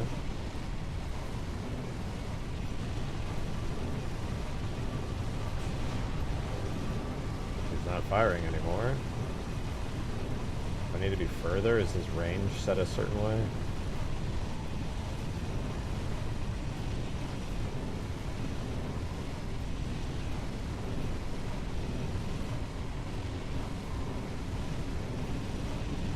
He is watching? Yeah, he's definitely watching me. Just decided he doesn't want to shoot me anymore.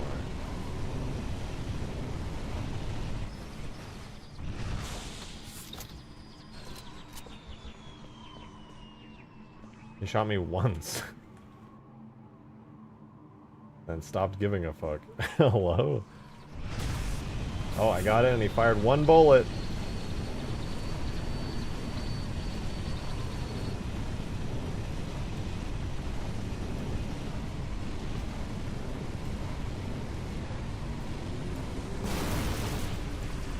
I'm gonna go on a limb here and say that his AI settings are a little bit cooked. Oh, you know what? Maybe it's because I set his rate of fire. I accidentally misinputted a number. If I stand next to him, he'll just blast me to death now. Oh, oh! There we go.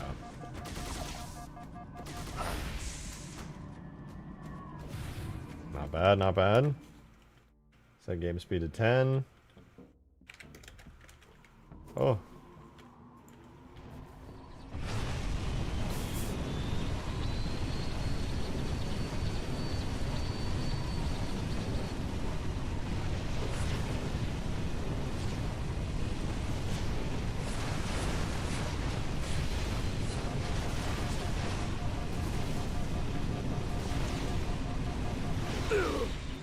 Dude, they're good. They're not. That's not bad. That is like not anything to scoff at, frankly.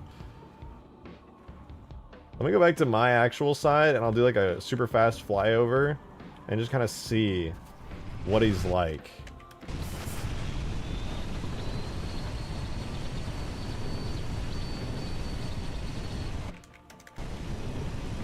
We change the color? Yeah. Right now he's just using the default colors.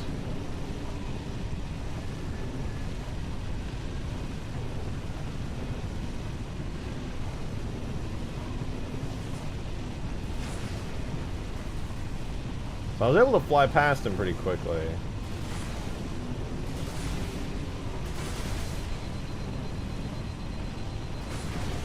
Dude, he's scary though. Like, that hurts. I can definitely dodge him, but like... It's not like a negligible nothing, you know? Like, he's there, he hurts, he's scary.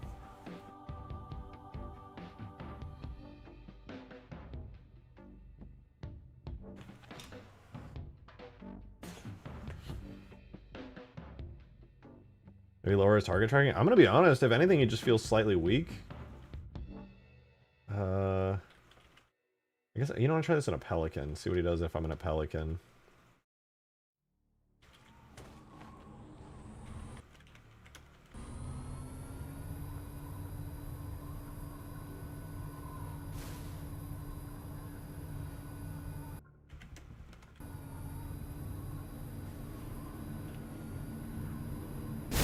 Oh my god.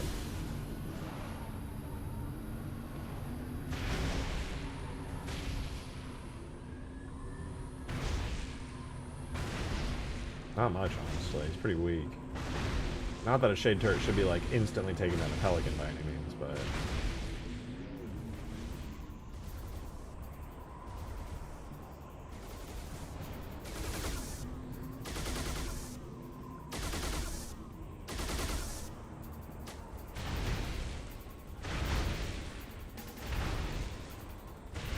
Definitely needs to be able to see from further range. Well, he definitely can.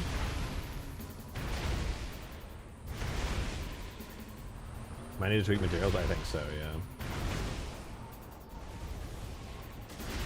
Honestly, a lot of my vehicles, especially the older ones, Falcon included, really need like a redo. They need a makeover, so to speak.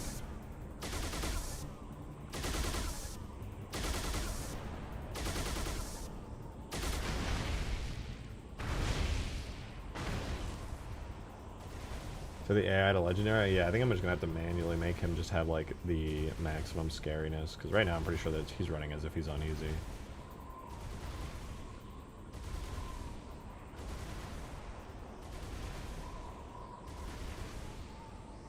But honestly, I really want to re-import and fix the Falcon up completely. That thing, I made the Falcon here in Halo 3 like years ago now for Huge Grass, and when I did it, we didn't have Crisp's tool that lets us export stuff directly from the Reach. Like how I was able to so easily get this thing set up and have near like Reach values perfectly, but in Halo 3's engine, I could do that now with the Falcon if I just rebuilt it from the ground up. I probably should, because the collision model on that thing is atrocious.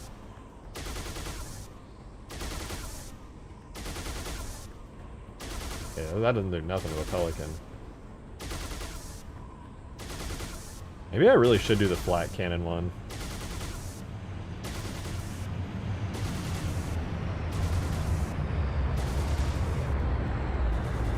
Excuse me?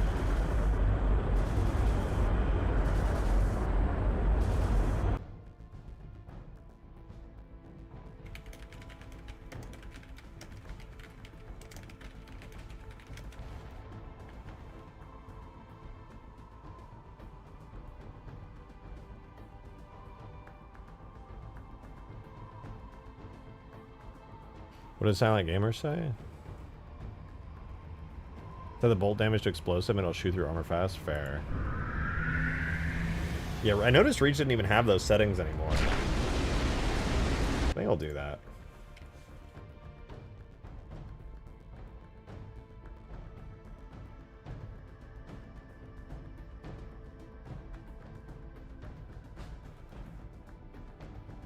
Don't forget about King of the Hill? Yeah, I haven't forgotten about it. I'm just trying to get this thing set up right now. Yeah, impact damage right now is set to plasma vehicle. I think it needs to be set to like what, explosion small. If I set general damage to explosion small, but then set category to plasma, it should be pretty good. Let's see if it shreds me immediately as a player.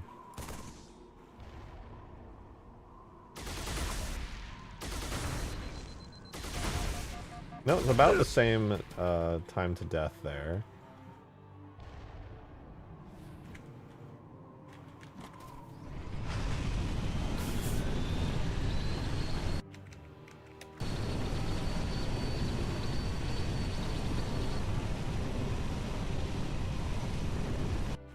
Anti-air shade and reach is a very like classic anti-air style, which shoots timed explosives in the air. Oh, you're thinking of the flak shade.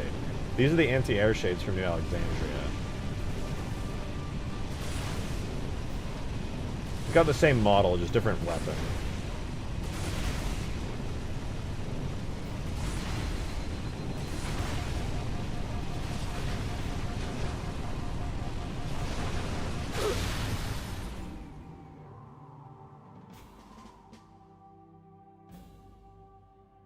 No, not thinking like no, they're the same. They have the same model, but like it uses this exact same model, but it's just flak is the boring fuel rod one. Yeah, there's 3 types of the shades in Reach. There's the default shade, then there's this one, which is the anti-air shade, and then there's the flak shade, which fires the green explosive flak bolts. Did I just pull up the Reach one? Bitch, how do you think I made this one? Ah!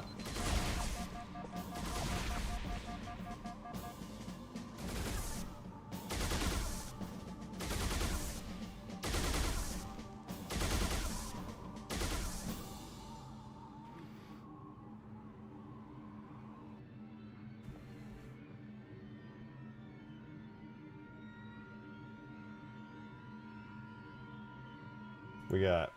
Oh, I pull it up. Bump, bump, bump, bump. So this is Shade Flat Cannon. Then we have the one I've been working on, which is the Shade Anti-Air Cannon. Same model, but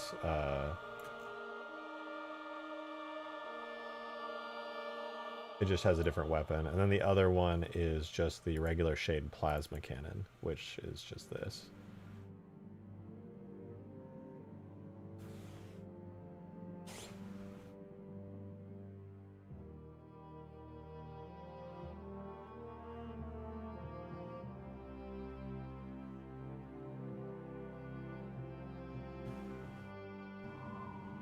I think the only difference between the anti-air cannon and the flak cannon variant, or the, aka the fuel rod one, is just the color and the shield being on or off. Otherwise, they're identical. I mean, obviously, with the actual major difference being the weapon. This does look good, though. I like this Halo 3 style shield on. I think it looks pretty sick.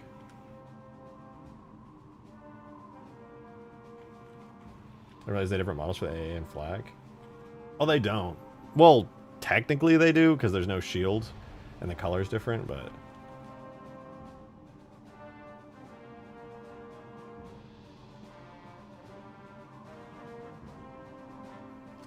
anyway, I was doing something. Oh, you know what? I want to do this at night. Let me switch to nighttime.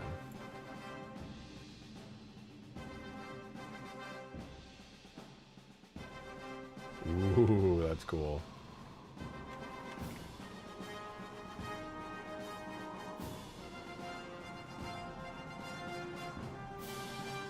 I think the side shields will be screwed. Yeah, I'm very much debating, like, expanding them outward. The fact that they're, like, inward facing is definitely bothering me. I don't like that it has clipping. And, like, I get that in-game there was, like, no AIs in here, so there wasn't any clipping to be seen, but I might just, like... Let me see, how feasible is that, or would it look bad?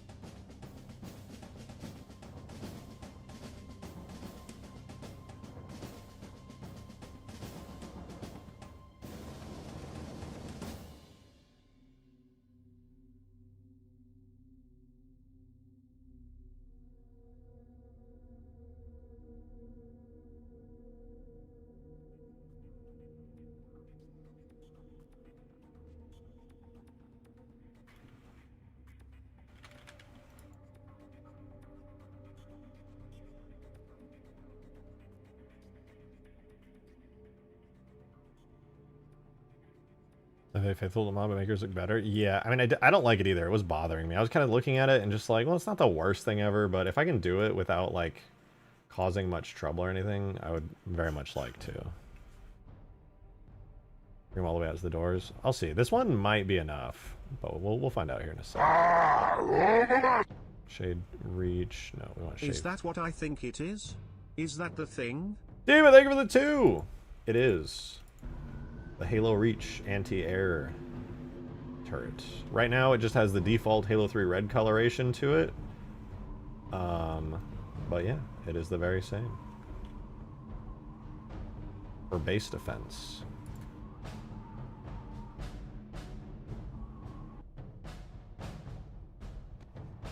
I'm expanding the shield right now, which should make it look less weird.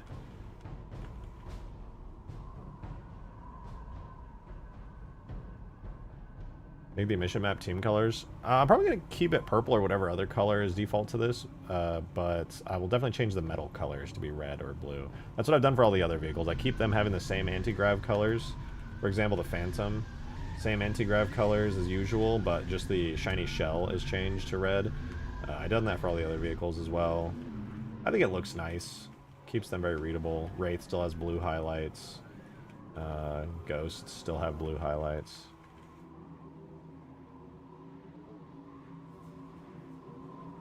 Because Urk is with the fins and Halo 3 closed. And I know, that threw me off. I was like, is that an error? Like, why does it do that? It doesn't make sense. I low-key might try to fix that. It does bug me that they open up rather than closing. It makes me wonder if... Because then, on one hand, readability-wise, if they're open more, you can see clearer whether they're occupied. But also, they have giant glowing lights on them when they're occupied, too. So I'm like, I don't know, man. I kinda wanna see what that thing is like obnoxiously accurate. That sounds funny to me. Oh, it is already quite accurate. I can show you. It's kind of scary. Well, let me wait for the current version to finish importing. I made the side shields more round so that they don't cause clipping with the arms, hopefully. We'll see here in a second. And then the only reason I'm waiting to show the accuracy is because once I re-import them, they'll probably kill the AI inside. The fins are used for deflecting rounds. I could see it.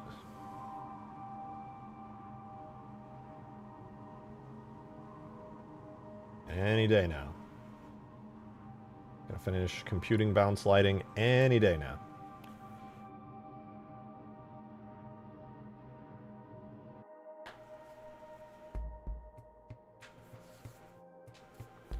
Reduce reach shade of the fin. Wait, it's kind of flush with the round shields to make it appear as they're providing shields.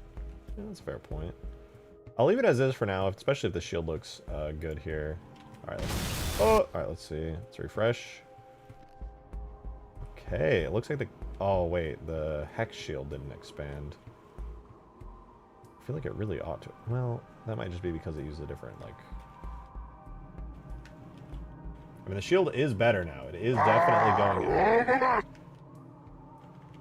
Is it possible to make it so it doesn't explode when the eye dies? Cause those look useful for players too.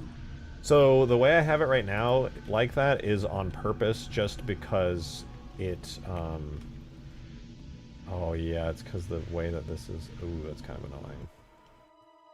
It is possible, but I'm manually making it so that they explode when the AI die, because if I don't, it would cause a little bit of, like, weirdness that I'm trying to avoid. The weirdness I'm talking about specifically is if the AI dies... Like, the AI, the way I have it set up is the AI are very specifically tied to that vehicle. So, I want... And those vehicles don't have multiplayer properties either. Oh, man, that's annoying. If I wanted to do the hex shield, I would have to rebuild the hex shield, and I don't want to do that. Yeah, whatever. That's good enough for now.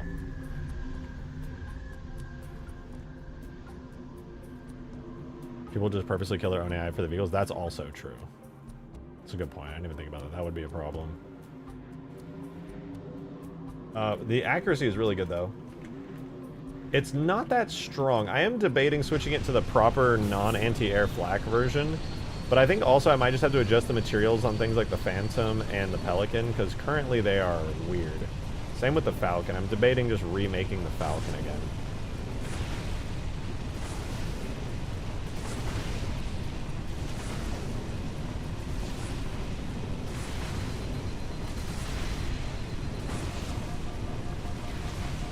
Didn't you say you could fix the giant AA gun? I mean, it's not really broken or anything. There's not much to fix, but yeah. I think what I'm going to do for the AI is I'm going to make the bursts longer. Right now, the burst duration is 0.4 to 0.7 seconds.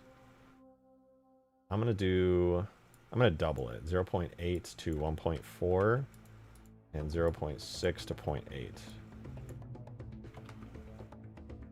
And I want to see if that makes them a lot scarier. They mean fix the firing position of the Halo 2 cannon? Oh, yeah, that too. That'll be huge. I don't know if that'll actually fix it, but...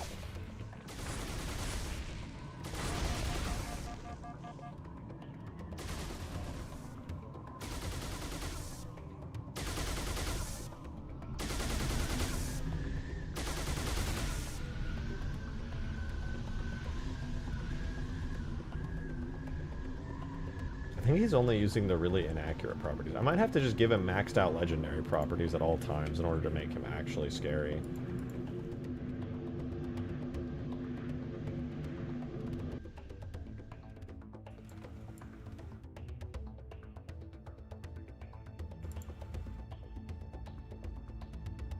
Let me reopen the AI though. Let me see.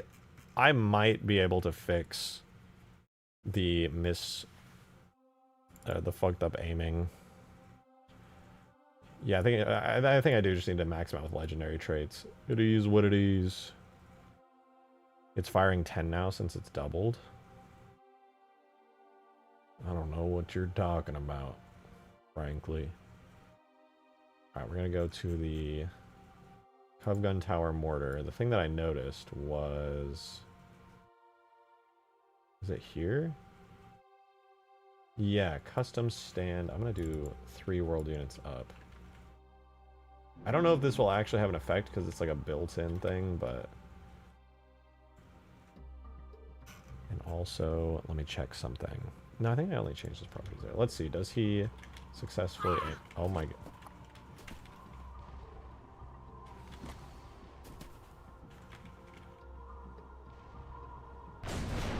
Yeah, it doesn't look like it really did anything for him.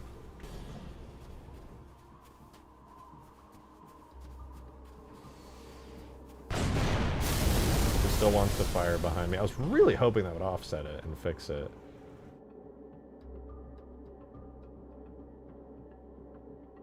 I will try this though. I want to see if I accidentally gave the AI a specific style for this.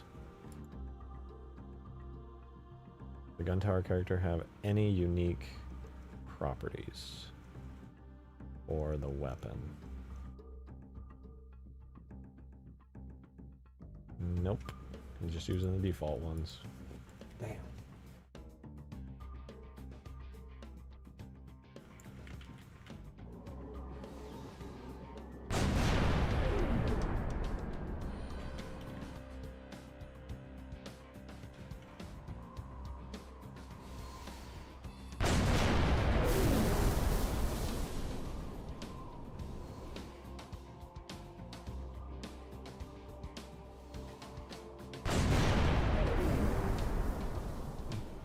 Oh well.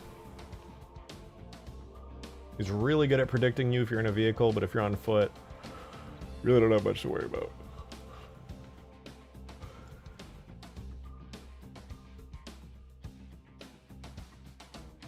They do just be like that.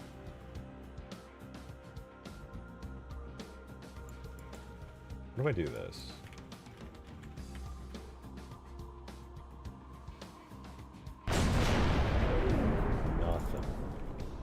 Not a thing.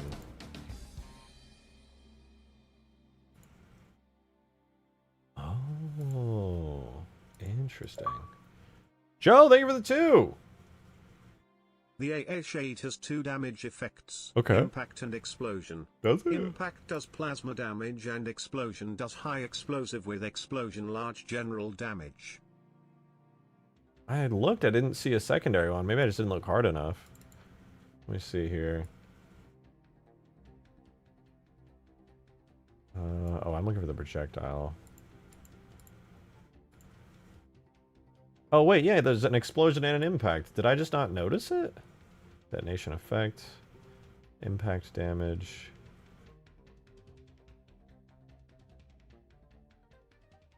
So it has a detonation effect, but...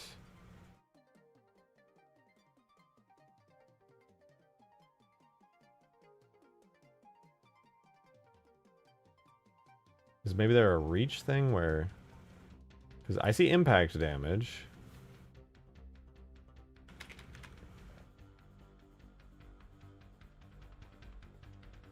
Yeah, there's no detonation damage set in the projectile. It has detonation damage, it just doesn't use it.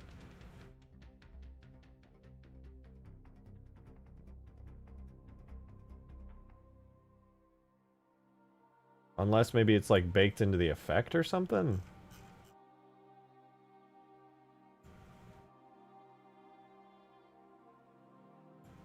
Oh, yeah, it is. It's actually baked into the effect. Oh. Ho, ho, ho. Interesting. Interesting, interesting.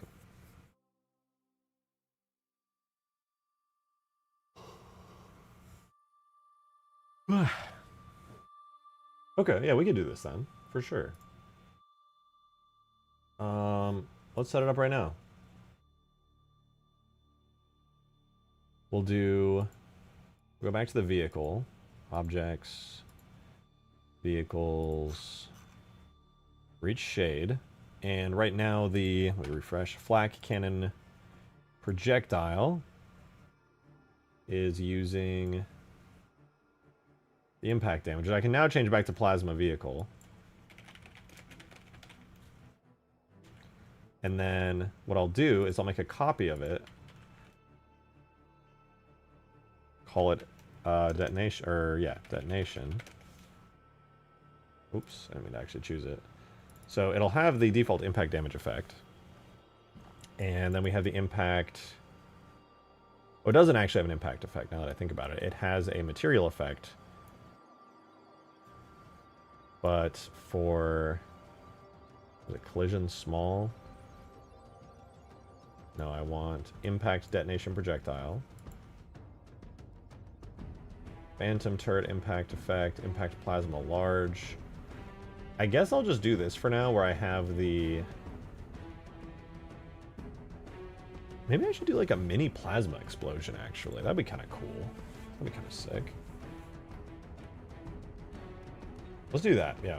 So we'll do a detonation effect airborne, which will be tags, FX, scenery effects, explosion, covenant explosion small. Drag this all the way back into here.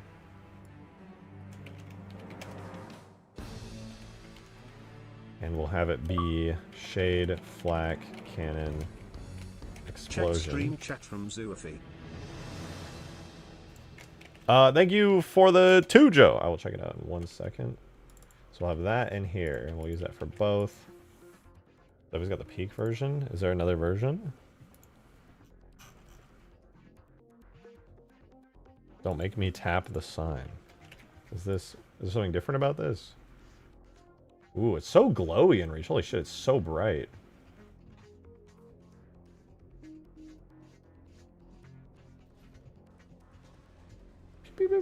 There it goes. Yeah, it's got those really big bolts on it. I'm adding the explosion to it right now.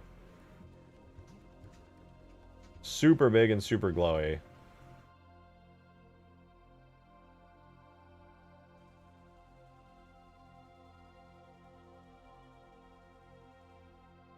I mean, it's basically the same thing I have. I just haven't tuned the effects to that. And I was totally wrong about the explosion damage thing, too, so I'm going to fix that real quick.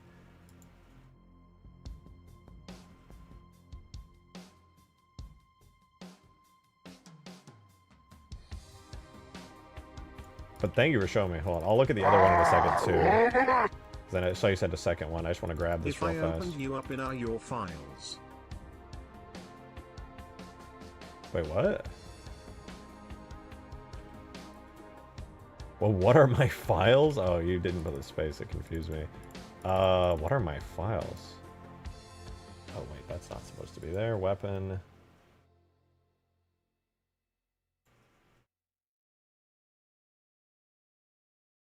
Oops, undo.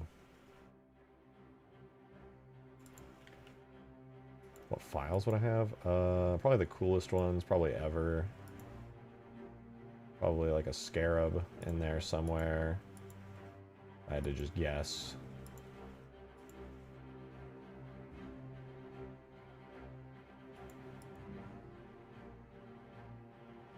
Probably a scarab gun. It's probably called pelicans. Anime Cortana's in there somewhere.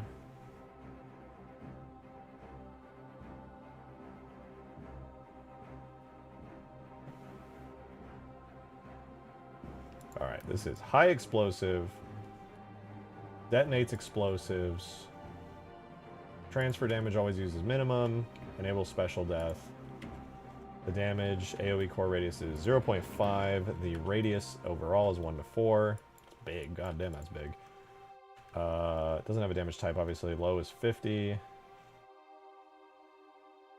Instantaneous acceleration is 3. That's a lot. Transfer, okay, general damage is explosion large. Transfer damage. AI stun is 4.5. Stun bounds 1 to 7.5. Shake radius is 15. No, I'm not gonna add a shake to it, so it doesn't even matter. Should be good though. Let's see what our AI does now. This will probably shred me instantly and just absolutely fucking melt my ass. Thank you for the 2, Gyarados. Oh! Behavior set to flee or berserk. FX gun. Might be. Yeah, that's pretty accurate actually. Dude, I'm about to get shredded by this thing, aren't I? My behavior is set to berserk. I do not flee. Okay, so why not make the shields convex outer to cover the player's items? I did. I did that already. I did that like a couple minutes ago, actually.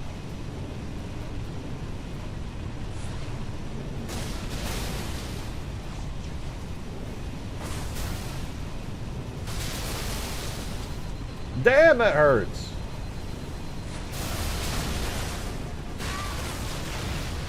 Falcon is so weak to that. What about the Pelican, though? The explosion damage should really hurt the Pelican. I don't think that might be too strong.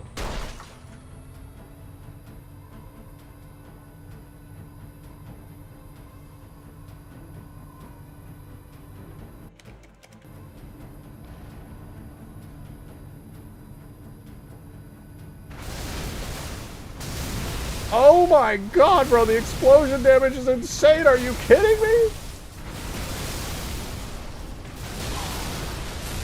What the fuck? Bro, he just melted a Pelican in a second. Are you kidding me?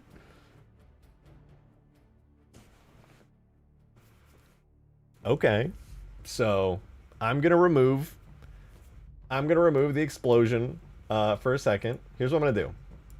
Alright, the extra damage that comes in the explosion, which is this one right here, I'm going to delete that. I'm going to delete that. And then, I'm just going to swap out the regular impact damage with the detonation damage, which is going to cut its damage in half, but still make it shred everything.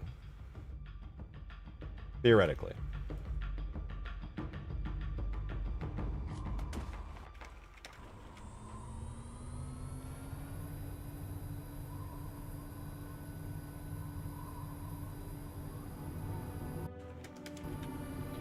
Alright, I'm gonna get my friends in here. We're totally gonna raid the base.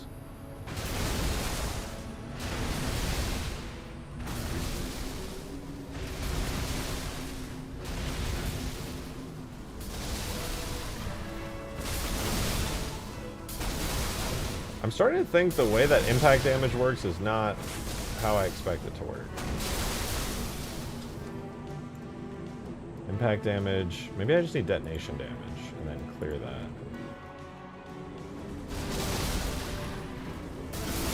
Okay, there we go. Yeah, it just needs to have its detonation damage set.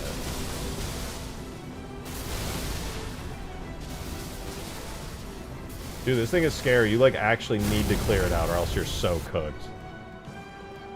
It shredded you because you doubled the fire rate? The fire rate is 10. Oh, you're talking about where I did it in the AI? No, I doubled its burst duration. It fires for twice as long.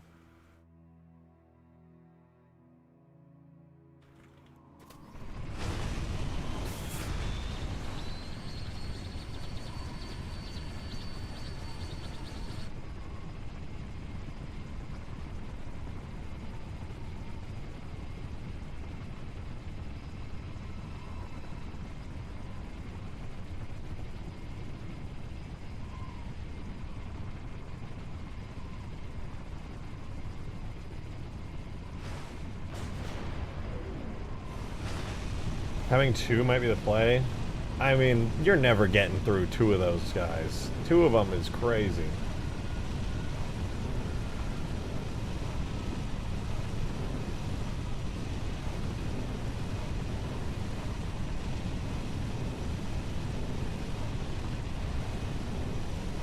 How fast is to kill a phantom? That's a good question.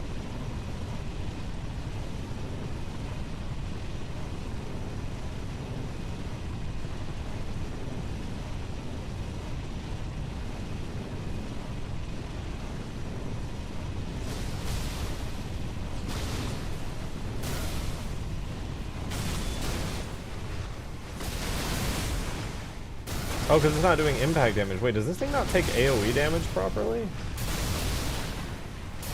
Dude, this is why I need to rebuild the Falcon from scratch. This is ridiculous. Impact damage hurts it, but AoE damage is doing nothing.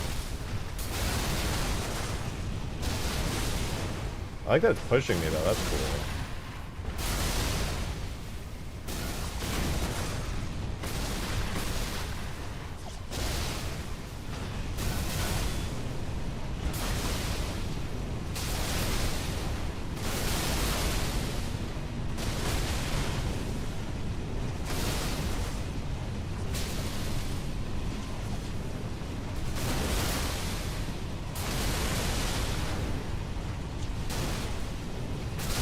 Yeah, now it doesn't even affect me because the fucking impact damage is negligible. It's 0.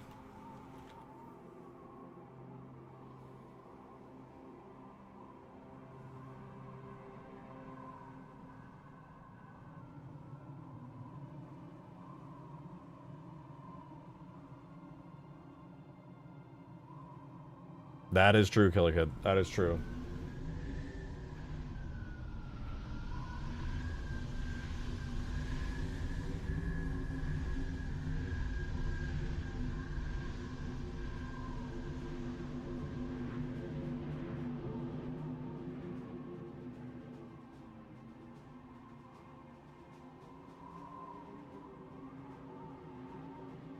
So I'm looking on radar. There's a wicked supercell coming straight for me. Like I shredded the Falcon earlier. Maybe So try to make it do knockback. thank you for the 2, Mateus. It does do knockback. It does a lot of knockback. Does it target players on the ground? Yeah, it probably will, frankly. It has like a crazy range on it because I'm using the gun tower AI for it. Oh, he noticed me. Oh my! Okay, the knockback is... Bro, I couldn't even get close!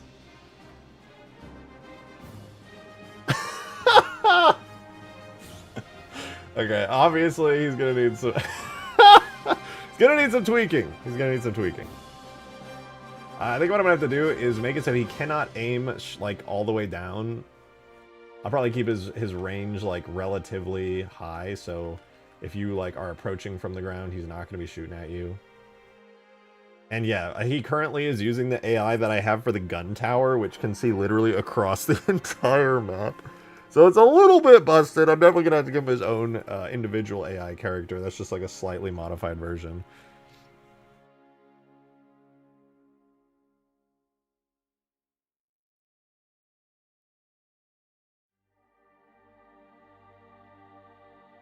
Oh man,